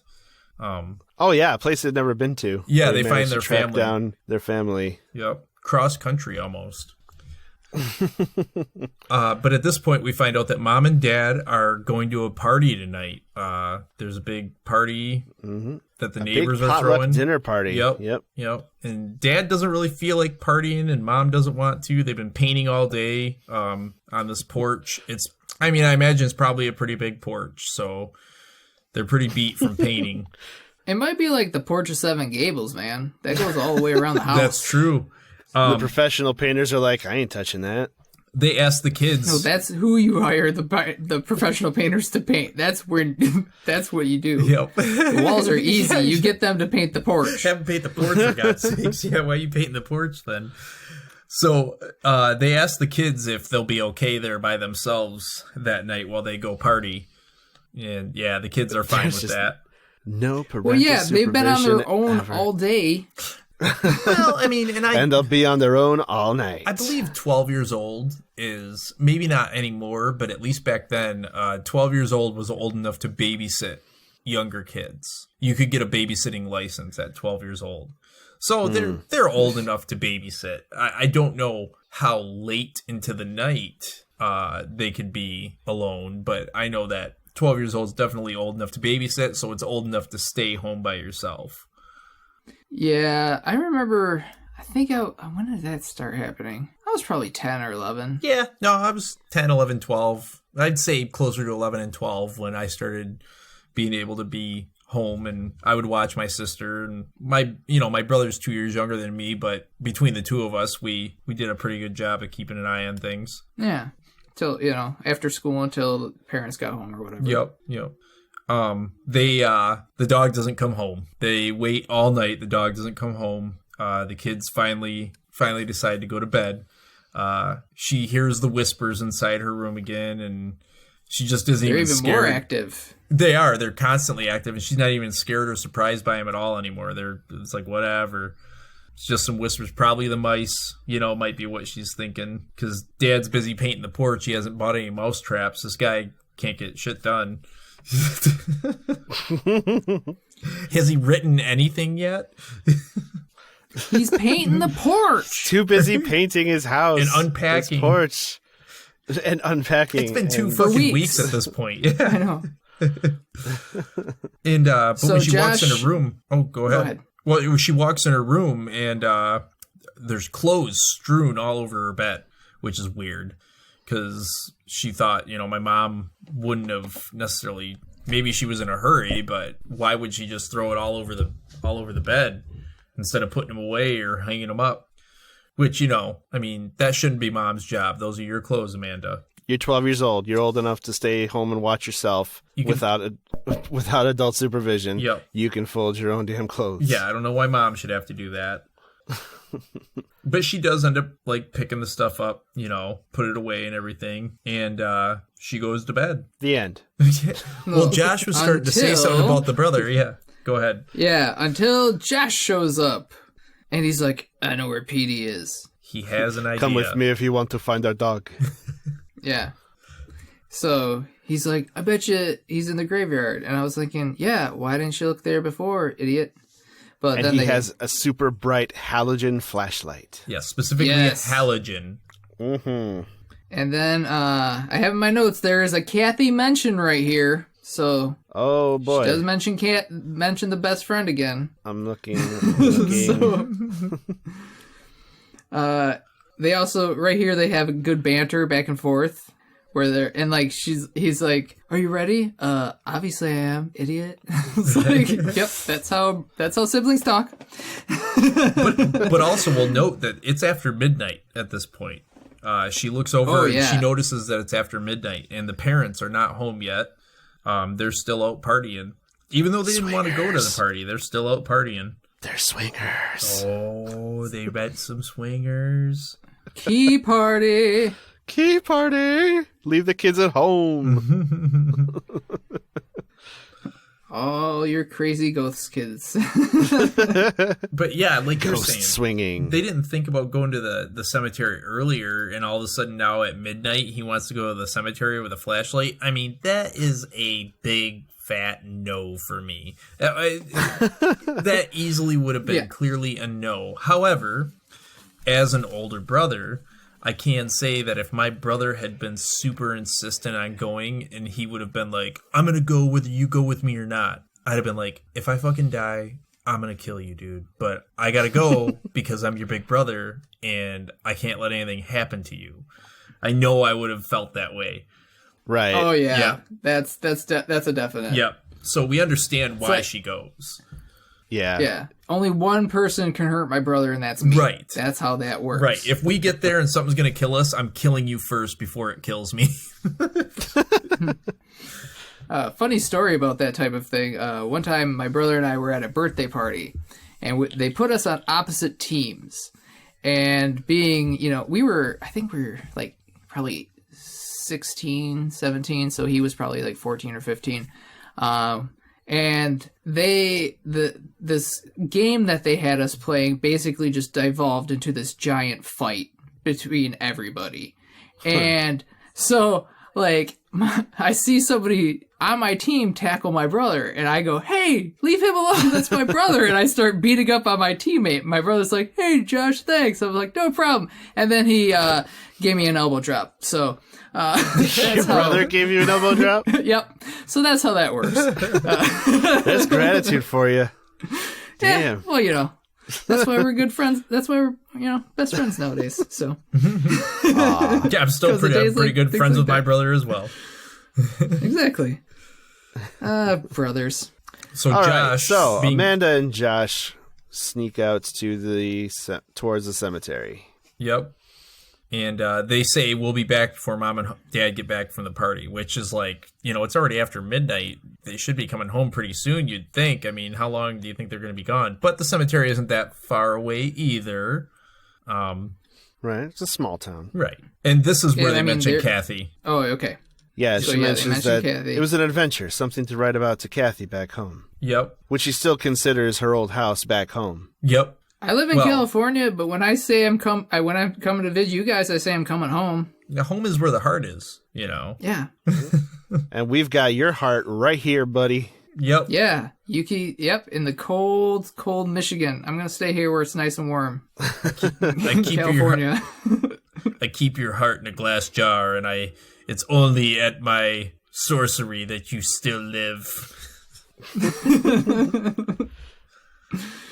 So anyways, as they're heading towards the cemetery, they suddenly realize that they are being followed. Creepy as fuck at night when you didn't want to go to the fucking cemetery anyways, and now someone's following you? I would be pissed. That's a end of chapter cliffhanger for sure. Oh, yeah. That is a Goosebumps moment for sure. But at this point, like you were saying earlier, it's starting to feel like these cliffhangers are going to have a little bit more of a result on the next page. Yeah, they don't have such innocent explanations to, innocent resolutions to these cliffhangers. It's not just somebody playing a prank on them anymore. The stakes are elevating at this point.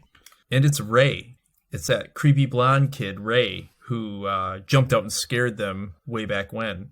Mm-hmm. Yep. And Josh aims the flashlight at Ray's face, but Ray shoots his arms up to shield his face. And ducks into the darkness. You're going to do that if your eyes are not used to that light. That's just a natural reaction you're going to have, I feel. Right. It didn't really, rise as something where I'm like, wow, why would he do that? No, if someone shines a light in my face, I'll be like, dude, get the light out of my face. A bright as the sun halogen flashlight. Yeah, the halogen. It's that halogen.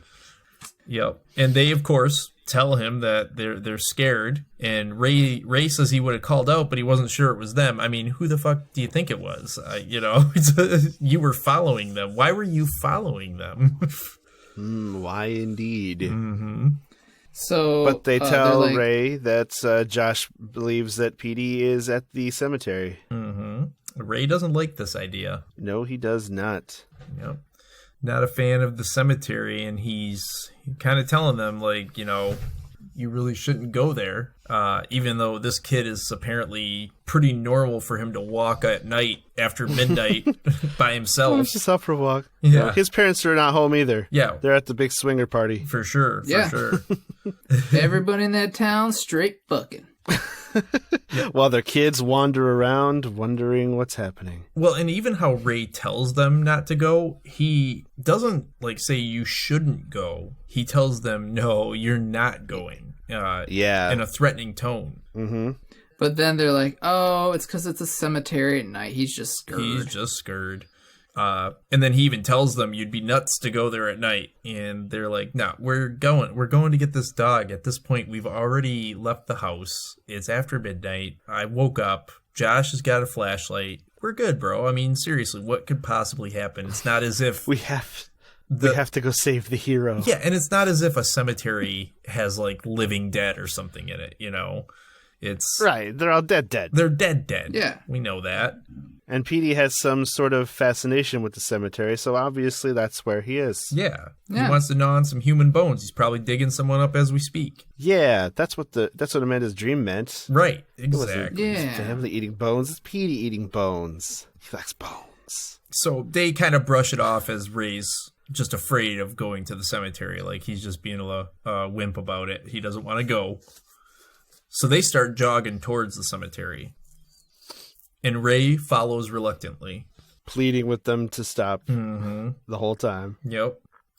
When they get there, Josh starts calling out for Petey. And Amanda has this thought, he's disturbing the dead. And she feels ugh. But then she's like, what the hell? Again, she questions herself. Obviously not. And then she starts calling for Petey too. And Ray is, again, bad idea, guys. Please stop this. We shouldn't be here. Yep. But at this point, they're kind of getting annoyed with Ray. And Amanda's like, I wish he'd just leave us alone. Who cares? Come on. It's not your problem, dude. Yeah, it's our dog. Leave us alone. Mm-hmm. And then they, right around here is where they find the amphitheater. Yes, an amphitheater in a cemetery. I wish they would just call it an amphitheater. Just when they're trying to describe it, I'm like, They do. We know what an amphitheater is. It was so unexpected. Yeah, they do eventually. It was so unexpected. It was some kind of theater. An amphitheater, I guess you'd call it. Mm-hmm. Yeah, I was like, is that not a common term? I don't think a lot of people think of amphitheater necessarily. Oh, maybe it's because I'm, that one of them theater nerds. Right. So I've known what those are. Yeah, it must be that. I think people would call it an outdoor theater and not consider to say amphitheater. I mean, if strangely enough, in 2021, we are sure losing a lot of vocabulary. I can't tell you how often I'll use a word and people are like, oh, look at you with your big words. And I'm thinking it's just a regular word that... I just said amphitheater. Yeah, it's a regular word. An amphitheater. Did you not learn these words? Are we not the same age? Did you not have amphitheaters back in your day? Right. In ancient Greece? So, but yeah. My first thought was, why is there one? To have outdoor funerals? Just first thing that I thought of is, people can sit there and go to see a funeral and then go right to the burial. Yeah, that would make That's sense. my thought. Yeah. I mean, maybe. I don't know why you need an amphitheater for a funeral, though. You could set some chairs up in a field like they do most of the time. It's odd to have this big structure. That's for sure. It's not something normal, regardless of whether or not it's a good idea. It's not something you see in most cemeteries. Yes, that's true. It is not a common cemetery setting. She does say at this point that her sneakers are crunching over the soft ground. I'm like, was the ground soft or crunchy? R.L. Stine showing some rookie moves again. Don't worry, we will have them crunchy sweatpants soon enough here. Yeah, we're still designing the crunchy sweatpants. Rookie literator Stein. There you go. So they wonder aloud, what is this place? And Ray explains it as a meeting place. They use it sort of like a town hall. They have town meetings here. Mm-hmm. Which in is strange. Cemetery? Yeah. Town halls in the cemetery? Yeah. Hey, look, a change of topic. Let's go. Yep. There's a big tree hanging over this theater too, an old tree that's kind of leaning really hard over, and it's a strange gnarled. I imagine it being like one of those Halloween-y looking trees that you see where the roots are coming up from the ground, and it's probably all twisted. In my head, it was a weeping willow. Yeah, weeping willow might work. Yeah, because they're they kind of hang over. They tend to weep sometimes to once. Yeah, they tend to, and if it's all gnarled up on one side, it's definitely going to be hanging to one side. So in my head, it was a weeping willow. Amazingly, guess who they find at the cemetery? Elvis. Petey! Oh no, it's Petey. Yes. Yeah, sadly, Petey's there. He's there, but for some reason, when they're calling to him, he isn't reacting. He doesn't care that they found him, which is odd because the dog loves them and is always coming to him. Josh picks the dog up, and after a second, he drops him back on the ground, and he says that Petey stinks.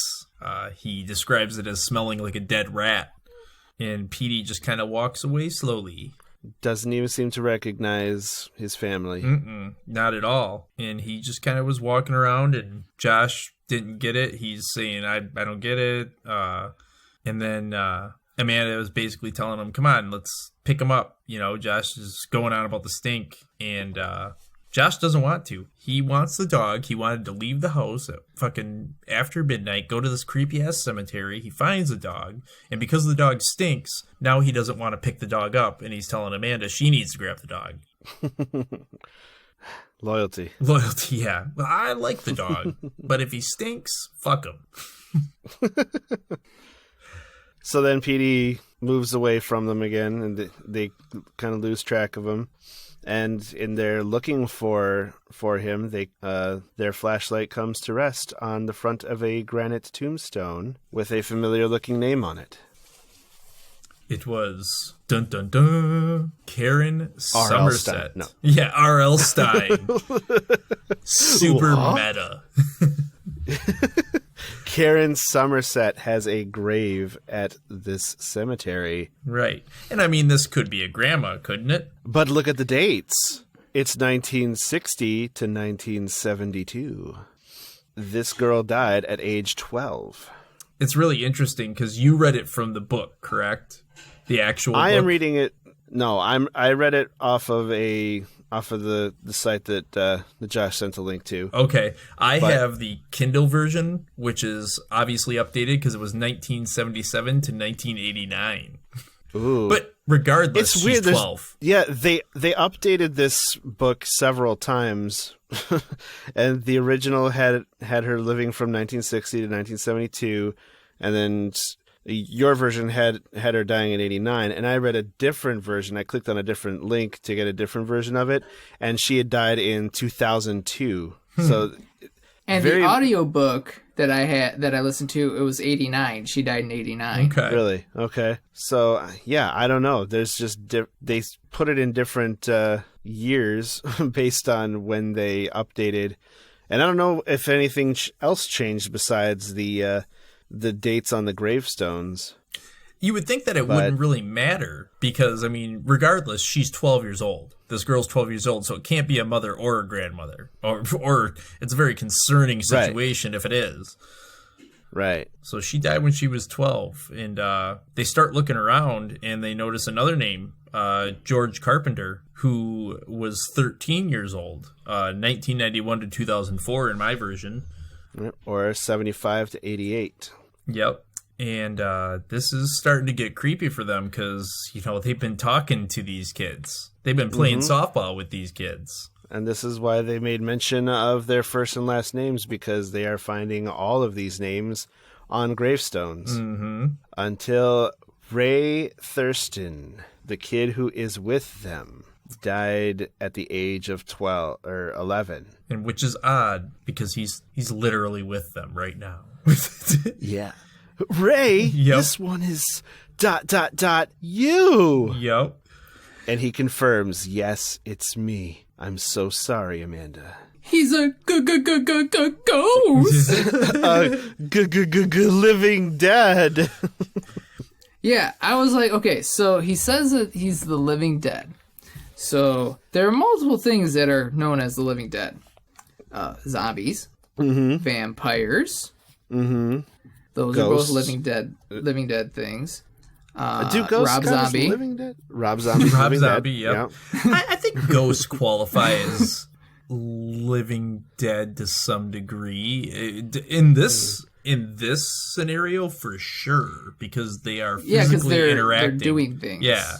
Yes. Yeah, but they move around. Like when Amanda sees visions of them, like in the window or standing at the top of the stairs, it's like they're more ghostly than zombie-like. Mm-hmm. Yeah, because they can disappear clearly. I mean, when she... But vampires can do that too.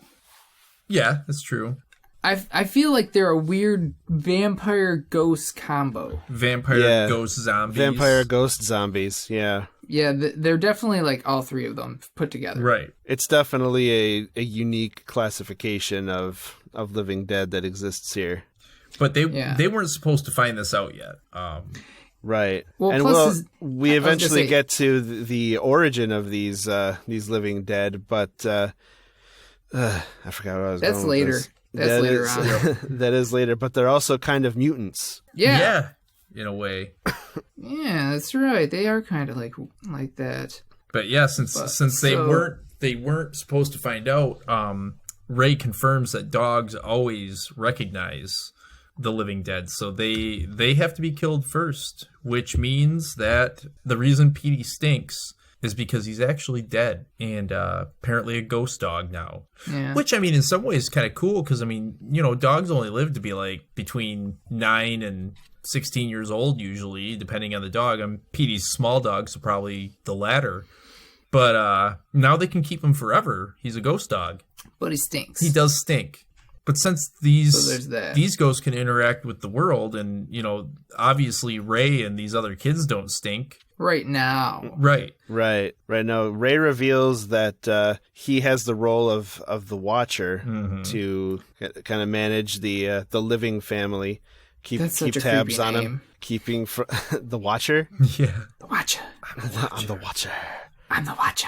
And he reveals to them that they need fresh blood. Yep. To survive. The whole town can't survive without fresh blood.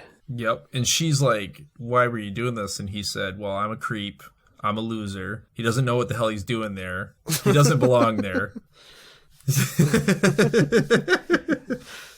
So my question at this point was, he's like, "You're not supposed to know yet." That's How Radiohead. long do they have to stay there for? What were they doing? Like, did they have to like fatten them up or something, or get them like less tan or something, so that their blood could be? I'm not sure. The time had to be right. I don't know if they needed to prepare something for them, if it had to be done under like a solstice or equinox or whatever type of full moon or something. Maybe it had to do with the full moon because it was like roughly 2-3 weeks. Maybe that they had been in town. Right. I don't know. Yeah, it could be. I mean, they got a whole amphitheater, so you got to wonder, does this have to take place at the amphitheater? What set in motion the rules to this, by the way? Like, this town was normal at one time. But then now they need fresh blood, and every year. Yeah, we don't know how. Once a year. Once a year.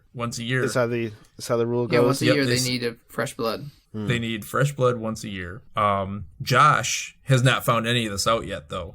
Josh is still running around elsewhere in the cemetery and still trying to track down Petey. Yep, still trying to track down Petey, and she's thinking in her head without yelling it out to him, get away from Josh, get away from us, Josh, run away, and she could think the words, but she couldn't scream them. And Ray's eyes start glowing a little bit at this point. Yeah, Ray has red eyes. He's floating. He can put her into a trance. Those are all vampire qualities. Mm-hmm. And he's choking her, too. He's like force choking her. And he's choking her, yeah. Yeah. Ooh, he has the force, too. Yeah, he's got the force. So he's a Sith vampire. Vampire, ghost, zombie, mutant. From outer space. From outer space. Well, now I don't hate him. No, he's not from outer space. That's crazy, Andy. Come on. That's crazy talk. Bring it back to reality here, guy. Yeah, back to the living dead here. And then suddenly a light shines in Ray's face. Josh has come back and stumbled into heroism. Yep. And it turns out these ghosts are allergic to halogen. I was going to say, do halogens actually emit UV light, or are they just really powerful?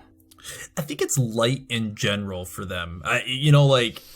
Like really bright light. Yeah. When we get technical, they can be out in overcast days, but when the sun comes out, they have to break up the softball game and go home for lunch. Right. So they're also part Mogwai, is what you're saying. Part Mogwai. Yep. So gremlin, Sith, vampire, ghost, zombie, mutants. Excellent. R.L. Stein, good work. Yep. He's just thrown every horror trope into the blender and come out with Goosebumps. If I can't make my own, I'll use a ball. You magnificent bastard. So now at this point, Amanda can suddenly breathe again. And Ray's trying to shield himself from the light, but it's already starting to do damage. It's melting Ray's skin. It's like the skin off his face is dropping right off his skull. And actually, which is metal as hell. Yeah, I highlighted this. I stared into the circle of white light, unable to look away, as Ray's skin folded and drooped and melted away. As the bone underneath was revealed, his eyeballs rolled out of their sockets and fell silently to the ground. I mean, it's fucking brutal, man. Yeah, it reminded me of something, and I'm going to bring it up in a little while, too, about this. Because it's real epic, that way of dying. So right. Mm-hmm. I know I said early on in the episode that these gruesome visceral things don't happen, but they don't happen to the protagonists. Like they happen in the books. They happen to the monsters, and that's it's for kids. Yeah, this is for kids. But yay. mean, I remember we read these, and I'm thinking of like a lot of times I would read at night when I was going to bed, and it makes sense now why I'd be like, I don't want to leave my room right now, or let my feet hang off the bed, or look under the bed, right. Or Mm-hmm. Yeah, it's good stuff. It is good stuff. And even further, they go to this point where when his skull fell down, it cracked open with a sickening splat. I mean, like, yeah, gruesome, man, gruesome. So now Ray is a pile of bones inside a puddle of crumpled clothes. Yep, billowing in the midnight air. It's all billowing, just billowing all over the place. Fucking billowing everywhere, man. So they decide they need to tell mom and dad. And Josh is like, they aren't going to believe us, which if I were the parents, I'd be like, so you shined a light on this guy and he melted? You guys need to go to bed. They haven't believed anything they told them before. How the fuck are they going to believe this? The fucking kids got into the weed, man. More like they got into the shrooms. They watched the dude's face. Right? Yeah. Dad's like, those are my writing shrooms. We could have used those at the key party, man. Yeah. So now they run home, and but the parents are still at the key party. Yeah, they're not there. Yeah, I mean, and at this point, it's nearly 2 a.m. now. And they're turning all the lights on in the house. They're like, okay, get these lights on, because apparently light is not good for these guys. And who shows up in the house but all the other kids? Mm-hmm. One of us. And it was Karen Somerset was the first one to make herself known. And Amanda, calls out, hey, you're dead, and she smiled. It was a sad, bitter smile. So Karen is definitely, as we saw earlier, she almost like whispered, like, I used to live in your house, like she's almost seems like she was trying to warn Amanda. in a way earlier. Well, and even now, she's smiling. She knows that this has to happen, but it's not that she's happy about it. Yeah, she's not happy about it. She's doing it against her will to some point, but she doesn't feel too good about it. Based on the dates, she's either the very first one that was taken, or she was living in that house when the incident happened. That we'll discuss shortly. Yep. Yes, the incident that will become revealed pretty soon. So that's why I feel that she has that connotation. Like she's like, yeah, this has to happen, but I don't want it to happen. So a few of the kids. Go ahead. Oh no, go ahead. A few of the kids are in the house, and they bring back the line, "We used to live in your house. And now guess what? Now we're dead in your house." Evil laughs. Crackly, dry laughs. Ooh, that was good. Nice. Good. Nice. Crackly All right, dry. Andy, what's your crackly, dry laugh? Oh my gosh, it's going to sound like Emperor Palpatine, but... That doesn't sound like a kid laughing. That did. That does not sound... You sounds like some creepy dude trying to talk someone into an alleyway. Hey, why don't you come on over here? Yeah, it was a little bit of my another impression I do. That's really dumb. So It sounds like Christopher Lambert from Mortal Kombat. there you go, Christopher Lambert from another podcast. Yeah, somebody else's impression of Christopher Lambert. An impression of an impression. Yep. I don't do Yeah. impressions of people. I do impressions of impressions. We're So, dead in your house. Amanda is like saying to Karen, you seem like you were so nice, and they're like, yeah, I was nice, and then I moved here, and now I'm dead, and we need your blood. What are you gonna do? You can't be nice and need your blood at the same time. This isn't the Red Cross. Blood makes the grass grow. Kill, kill, kill. That's what I learned at the Renaissance Festival. Blood makes the grass grow. But they're laughing And then there's again. a knock at the door. They even call it out before that, though. They that this is the dead house. Everyone lives at the dead house when they first moved to Dark Falls, and that's while they're still alive. They ask about their great uncle. You're like, hey, we know we had a great uncle, and they're like, nah, that's just a trick. That's what we do. We make up a trick. We bring you here, and it's your turn this year to be our blood. Why is it that house that they use? Why don't they use any of the other houses? Because this house has windows that look like eyes. Specifically creepy. The creep factor. I don't know what made them pick that house. Who It's knows? just the dead house. It's the designated house we all discussed at the town hall at the cemetery amphitheater. Maybe this house was empty when the incident happened. Maybe that house gets a little bit more sun, so it feels like it's a normal house. Mm-hmm. But it's not. It's not. It is. They don't go into detail why. It's like, nope, this is the house. This is the house we use. But So they are at the house, and who saves them? Mr. Dawes, it was a good thing he shows up too, because these kids were about to kill them. So, and they're definitely glad to see him, and Mr. Dawes is glad to see them as well. He's glad they're okay, and he is like, we got to get out of here. He goes on to tell them as they get out to the car, they all get in, they start pulling out, and he's telling them, I was at that party with your parents, and I was giving your dad and I were going at your mom, and we were staring deep into each other's eyes, and suddenly everybody started... As we were high-fiving. Yeah. As you're Eiffel Towering your mom. Eiffel Tower! Yes. And everyone started forming a circle around us, and he noticed that they weren't jerking it at the same time. And that seemed odd for the situation. That's what it started to seem odd. Yeah, yep. So they decided to get the fuck out of there. And, clearly the parents didn't want to come save their kids. So Mr. Dawes had them wait somewhere, and he went back to save the kids. I'm assuming he's driving their car. The parents don't care about the kids. Yeah, the parents just probably do not driving care. their car. Yeah, he is probably driving their car. No, it says his car. Okay. So they get in the car. They're all driving down, and he's taking them to their parents at this point. We need to get there. And where is he taking them? He lets them know that there's this little outdoor theater next to the cemetery. And that's where the parents are hiding. Yep, they're hiding there. It's a good place. It's built right into the ground. I told your parents not to move. They'll be safe. Why would anyone look there? The cemetery where all these kids that were just chasing us are buried. He doesn't know that. Wink, wink. Right. Mr. Dawes is a little bit worried about this flashlight. He notices it and he's like, oh, what's that all about? But he doesn't say too much about it.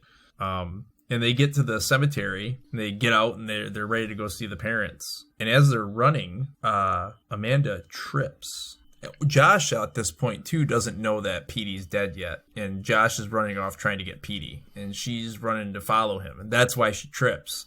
And she looks at the name on the grave that she trips at. And what is the name? City of Compton.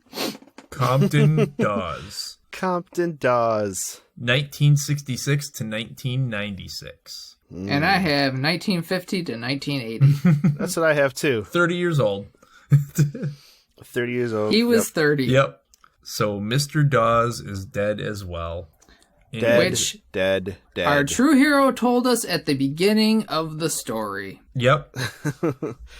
Which sounded more like bark, bark, bark, bark, bark, bark, bark, bark, bark. Yes. Which loosely translates to, hey, this guy's dead. I don't like him. So Mr. Dawes lets them know this was a normal town once. They were normal people. They worked in most people worked in a plastics factory. Then there was an accident. Plastics factory. Yep. There was an accident. Those evil plastics. These damn plastics and their yellow gas fumes. The yellow gas escapes from the plastics factory. Yep. And turns everybody into the living dead. Living dead, vampire, ghost, zombie, Mogwais. Sith gremlins. So here's what I put down that zombie vampires, because I didn't know about we hadn't figured out the Mogwai and all the other things, right. But zombie vampires caused by a gas leak, probably caused by an accident at an unregulated factory, which was probably swept under the rug so it doesn't affect the stock price. Yay, capitalism! So, because they don't talk about, you don't hear about Dark Falls or anything like that. Yeah, why does no one else know about this town? Exactly. That's what I'm saying. Yep. It was all covered up, man. The plastics factory owners were like, well, the best thing we can do is make this town not exist anymore. Time to start lobbying some politicians. Here's what's not clear to me. Is now where all the people were all living and then became kind of living dead ghouls that needed the blood of the living to survive. Mm-hmm. Why do they have gravestones? Right. Who buried them? Do the people they lure into town, why do they get gravestones if they just become new living dead? Right. Maybe when you move into the town, and they didn't tell us earlier, but maybe when you move into the town, you notice there's dead bodies around. You're like, fuck, I better bury these. So you bury them up, you throw up a gravestone, and then you head back home. And you're like, this is my new house now. No, it doesn't make a lot of sense, does it? Well, I guess they can interact with the world. I don't recall anybody ever rising from the grave. Right. And obviously they have all kind of they have ghost abilities, so yeah, it's all weird. Yeah. It's not explained thoroughly, but it doesn't have to be, because the more mystery you have, the scarier it is. Right. Maybe they bury themselves. Because they Maybe can it's just obviously interact. really. This is how they keep records. It's just very poor record keeping. Yeah. But luckily, Josh still has his flashlight, because obviously Mr. Dawes now has become a sinister, evil person. And he goes to turn the light on, pointing it at Mr. Dawes, who's very startled. And the light does not come on. It broke when it landed on the gravestone earlier. Yep, when Josh tripped chasing Petey. Yep. So all of a sudden, Amanda starts to notice that Mr. Dawes doesn't look as young as she thought earlier. He's kind of got dry, peeling skin that is hanging beneath his eyes. And at this point, Josh is like, well, fuck, if I can't use this flashlight to shoot him, I'm gonna use it as a He just yeets it at his he face. just yeets it at his face. He chucks it at him and hits him right in the forehead with a sickening crack. Another sickening crack, and puts a big old hole in the skin on his forehead. Yeah, but there's And- no blood. And the skin So- starts to billow. Yep. And in the end, the skin's billowing off his forehead. And so they take off. They're like, They make a run Yeah, for it at that they point. ran. yep, time to skedaddle. So they start running, and And they go out to the sun yep, because they're smart. Yep, the sun is coming up at this point, and they realize that he's not going to follow them into the bright sunlight. nope, that would be crazy. He's a living dead person. So at this He's a point, living I dead guess man. Mr. Dawes just decides to cut the losses and go back down to the stashed parents, Well, I mean, where all the rest of the living dead people of the town are starting to congregate. well, because at least if they get the parents, it's not like these kids are going to get too far. They don't drive. Yeah. And then they won't have anybody looking for them, so it should be good. Right. Maybe if they get something that out of the parents, then it'll be better than nothing for sure. Right. When they get down there, they notice that almost everybody's there. All the kids are there, but they don't Or know. they're heading there. Yeah, they've appeared from out of nowhere, and they're going through the tombstones, and they're trying to figure out how did they get here. Like, she even asked, did they rise out of the graves? Which they were near the graves, so you'd think they would have seen that happen. So clearly, these beings can kind of like appear where they choose to appear, and when they appear, they actually have a physical presence, which is wild. That would be a creepy thing to be fighting. I mean, imagine like you're up against something that can just appear wherever it wants, and suddenly it's hard and it's physical, can harm you. So they're teleporting like Nightcrawler. Yep, They're that kind of they're mutant. that kind of mutant. Mutant, vampire, gremlin, Sith, Lord, They do notice that someone's missing. Ray. Loch Ness Yeah. Monster. Yep, Ray is not there. I like how R.L. Stein just blatant. He's like, everyone was here except Ray. I thought because we killed Ray. Because we killed killed. someone who was already dead. Which makes it okay. You can always kill a dead person. It's fine. So they try to get... So yes, Yep. go ahead. Okay, so they try to get eyes on their parents, and they sneak around till they're looking over the leaning tree, and they do in fact see their parents down there tied up. The mom's head is hanging low, like she's looking down, and dad is also there. They look uncomfortable. But they're alive. Yeah, they're alive because they look uncomfortable and terrified. Was I the only one imagining Indiana Jones at this point? Don't look at him, Marion! Yep. Don't look!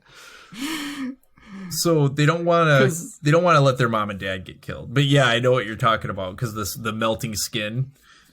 That's exactly, yeah. The melting skin, and then they're tied up like Indiana Jones. I'm like, oh, nice. I know what this is from. Well, they get an idea because this theater down in this area that's kind of dug into the ground is the sun where it's coming up is being blocked by this big, huge, leaning, old, gnarled tree. And they have a plan. Everyone's there. Obviously, the light kills them. So if we can get that tree out of the way, the sun is going to take care of the rest. So clearly all they need to do is shove this tree, right? I mean, that's usually what I think. I just push a tree, it'll fall over. Yeah, just this giant tree. It's hanging by a thread, right? I Barely mean, even there. I mean, my brother and I and my friend Jeremy used to go into the woods and literally push over rotten trees because it was fun. Yeah, I mean, So, it's not impossible. It's just the size of the tree in my imagination while I was reading the book was far bigger than something 12-year-olds.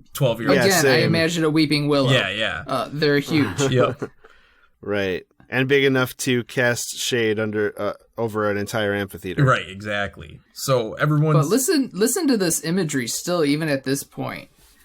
The barks felt smooth under my hands as I gazed into the deep shadows cast by the tree. That's just good writing. Mm-hmm. That's good imagery right there. Yeah, there's a reason that at 77 years old, he's still turning out books, and Goosebumps is among those books. It's a different iteration of Goosebumps, but it's still Goosebumps in some way. Yeah. I would actually be interested in maybe picking a couple of those up at some point to look at where what does it look like today? Right. What does a Goosebumps written in 2017 sound like? But yeah, so they start pushing on this tree. And they're just waiting. They're like, yeah, we're going to get it. It's one hard push, and it is not budging no matter how hard they push. They've run at it. They've shoved it with their shoulders. They've given everything they have, and it will not fall. They keep trying I'm going, and trying and they and literally trying. pushed for, like, quite a ways. Yeah, they push Quite for a 2 while pages. that they're pushing. It's about 2 pages that they're pushing. It's like Yeah. childbirth. So, yeah, and then it just won't move. And so then she just slumps over, and that's when it happens. Yep. The tree starts to crack. It grows louder, and then next thing you know, it falls, and it happens quick. Boom, fall. And Fortunately, it doesn't fall on top of their parents. it doesn't. But it did seem to shake the ground when it landed. And the sunlight did exactly what they were hoping and poured into the amphitheater. At this point is when what you're saying, the scene from Indiana Jones, Raiders of the Lost Ark pops in. And Don't look at it, Marion! yep. Keep your eyes closed! all the living dead start melting right in front of their eyes. They can't get out of the way. They were hoping to try and move, but they couldn't. It was too much, too fast. Karen. Yep. Yep. Karen makes an appearance, and she actually thanks her. She says, "Thank you, Amanda, thank you," and collapsed. You know, after her eyes rolled out of her socket and she opened her toothless mouth. Thank you, Rebecca. Thank you. Thank you, Amanda. I'm gonna melt now. I'm melting. It was enough that they had to cover their ears from the ghastly cries. Mm-hmm. I mean, it's a whole town melting. That's gotta sound just horrific. Definitely going to have some issues as they grow older, these kids. Therapy, it will be needed. Yep. But they've saved their mom and dad. Yes, they have. Yep, and so... Who still probably don't believe them. Yeah. I think maybe at this point they might believe them. But... Their expressions were a mixture of horror and disbelief. Yeah, there you go. They're just going to explain this away. What have you kids been getting into? I have to get back to paint the porch. Dad's like, shit. We were having a great time at this party. I was meeting so many ladies.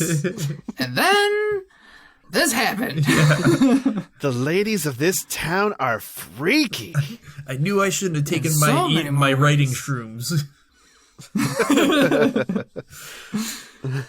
They take the... And man, this ending is quick. Well, they take the time to go back to the house and pack up before they leave. And they had to arrange for the movers to come in and get their stuff. I mean, yeah, they're in mortal danger, but they ain't leaving their shit behind. What the fuck? No.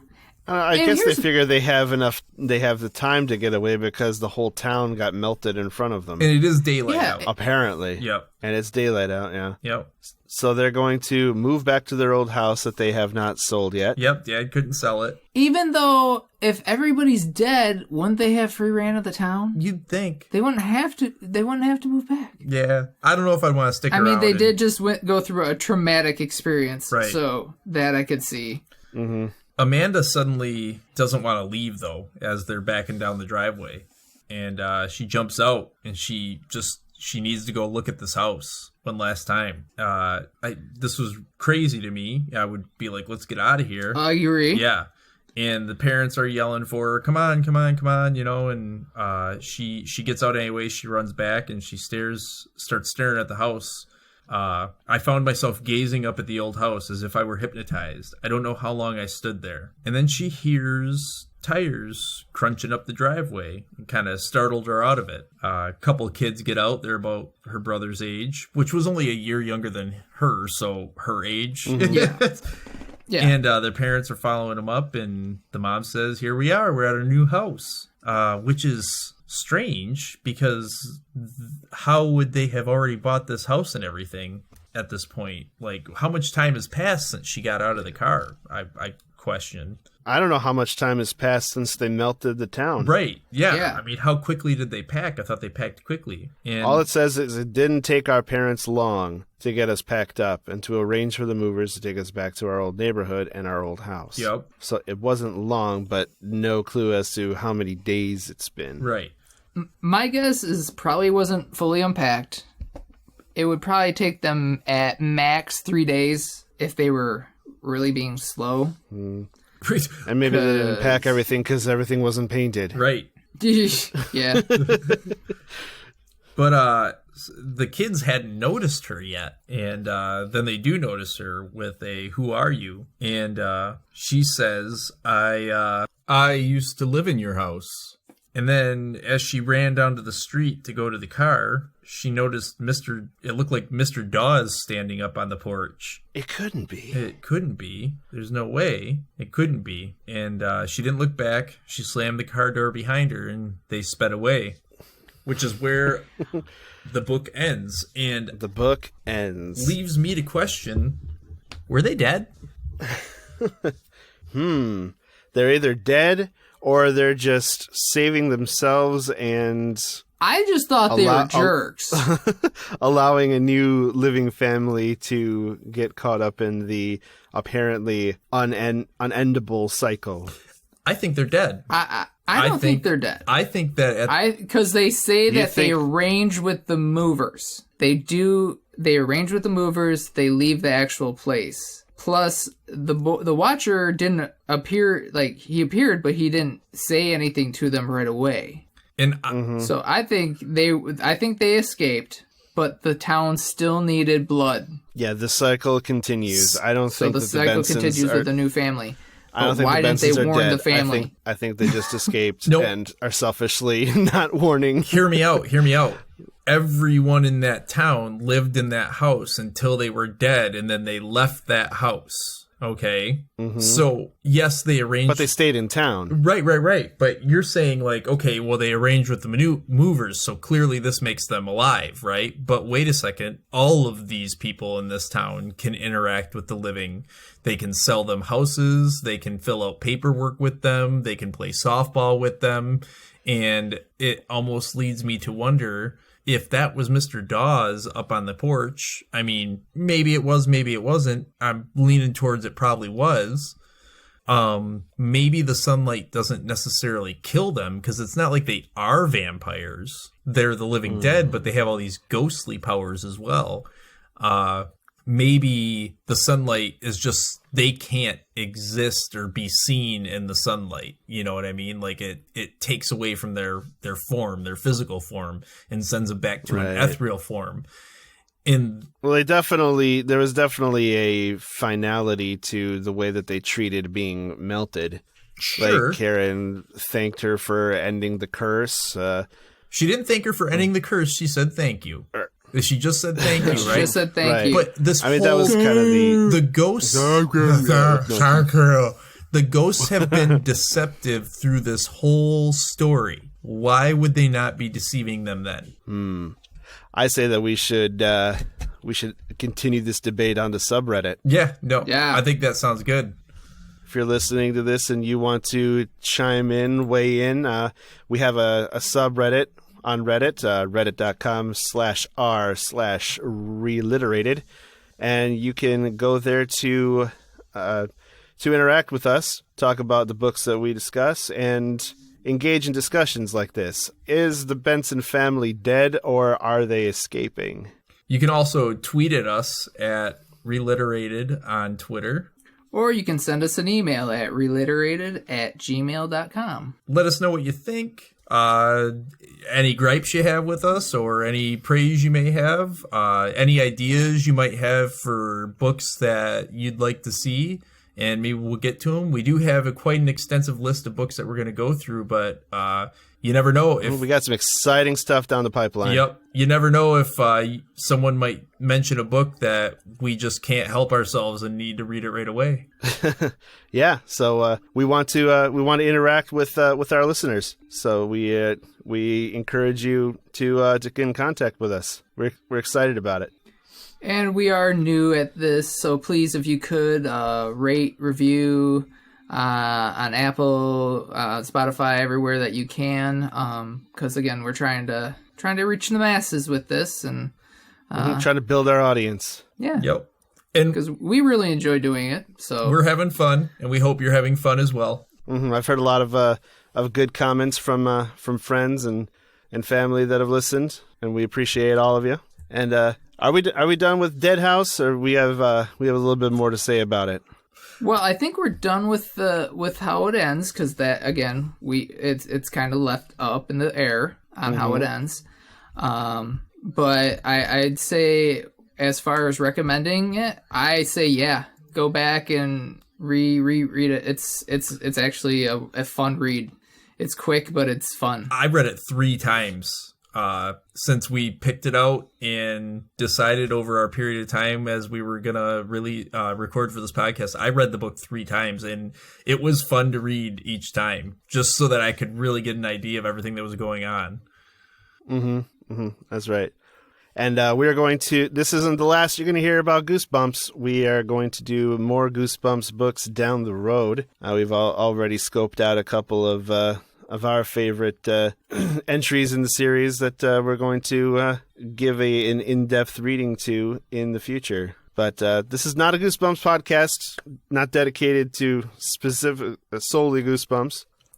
We are going to, what's our next story that we're going to cover, guys? Maniac McGee. I'm excited because I've never read this. You've never read Maniac This is McGee? new to me. Okay.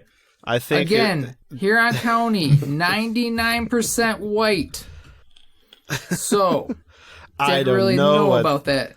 I don't know what that has to do with it. Well, do you remember once reading you the read book, it, you'll Maniac understand. McGee? Yeah. I don't remember much about Maniac McGee. Okay. All I There know you is go. that there's a kid who runs a lot. Yep. Maniac Yeah. McGee has strong social themes in it. Oh, that's going to be fun to talk about on our next episode. Absolutely. No, I think it's actually Maniac McGee. relevant to the time right now in some ways. So Awesome. So, be some good discussion on that. Maniac McGee by Jerry Spinelli on episode 3 of ReLiterated. I wanted to do a quick listener mail. We're going to make some time in our episodes to touch on some mail that we received. And we've already got one. This one comes from a guy named Andy. Sounds pretty handsome by the sound of it. He says, "My name's Andy. I've been a longtime fan, been listening to every episode since the beginning, and I have a question for your listener mail segment. When you were talking about Wilbur possibly being the father of Charlotte's children and wondering about the logistics of pig and spider sex, how did you avoid saying that they were porking?" that was a devastating oversight, to be honest. It's so clear now that you're saying it. Thank you for the question, Andy. And all I can say is that when in the future, when we're suggesting that a mammal is having sex with an arachnid, we will definitely consider the species of the animals at that time. Like, porking would have been perfect. For one regret the just the negligence in not grabbing that low-hanging fruit and making that dad joke. I mean, I should just turn in my dad card right now. Yeah, that is a dad joke. So I'm disappointed in both of you because I'm not a dad, so I'm not at fault. It's an almost inexcusable oversight, and we'll definitely do better in the future. Yeah, 1-star review. We will strive to be better. So sorry about that, Andy. All right, well, that's going to do it for this episode of ReLiterated. Thanks for listening. ReLiterated was brought to you by the Chocolate Milk Friends. If you enjoyed this show, please share it with your friends. Our episodes are available on Podbean, Spotify, Audible, Podcast Addict, Apple Music. We're now on Google, and we're on other podcast platforms. Look for us. If you can't find us someplace, let us know, and we'll try to get on there. We appreciate any reviews or ratings on whatever platform you use. And we'll catch you next time.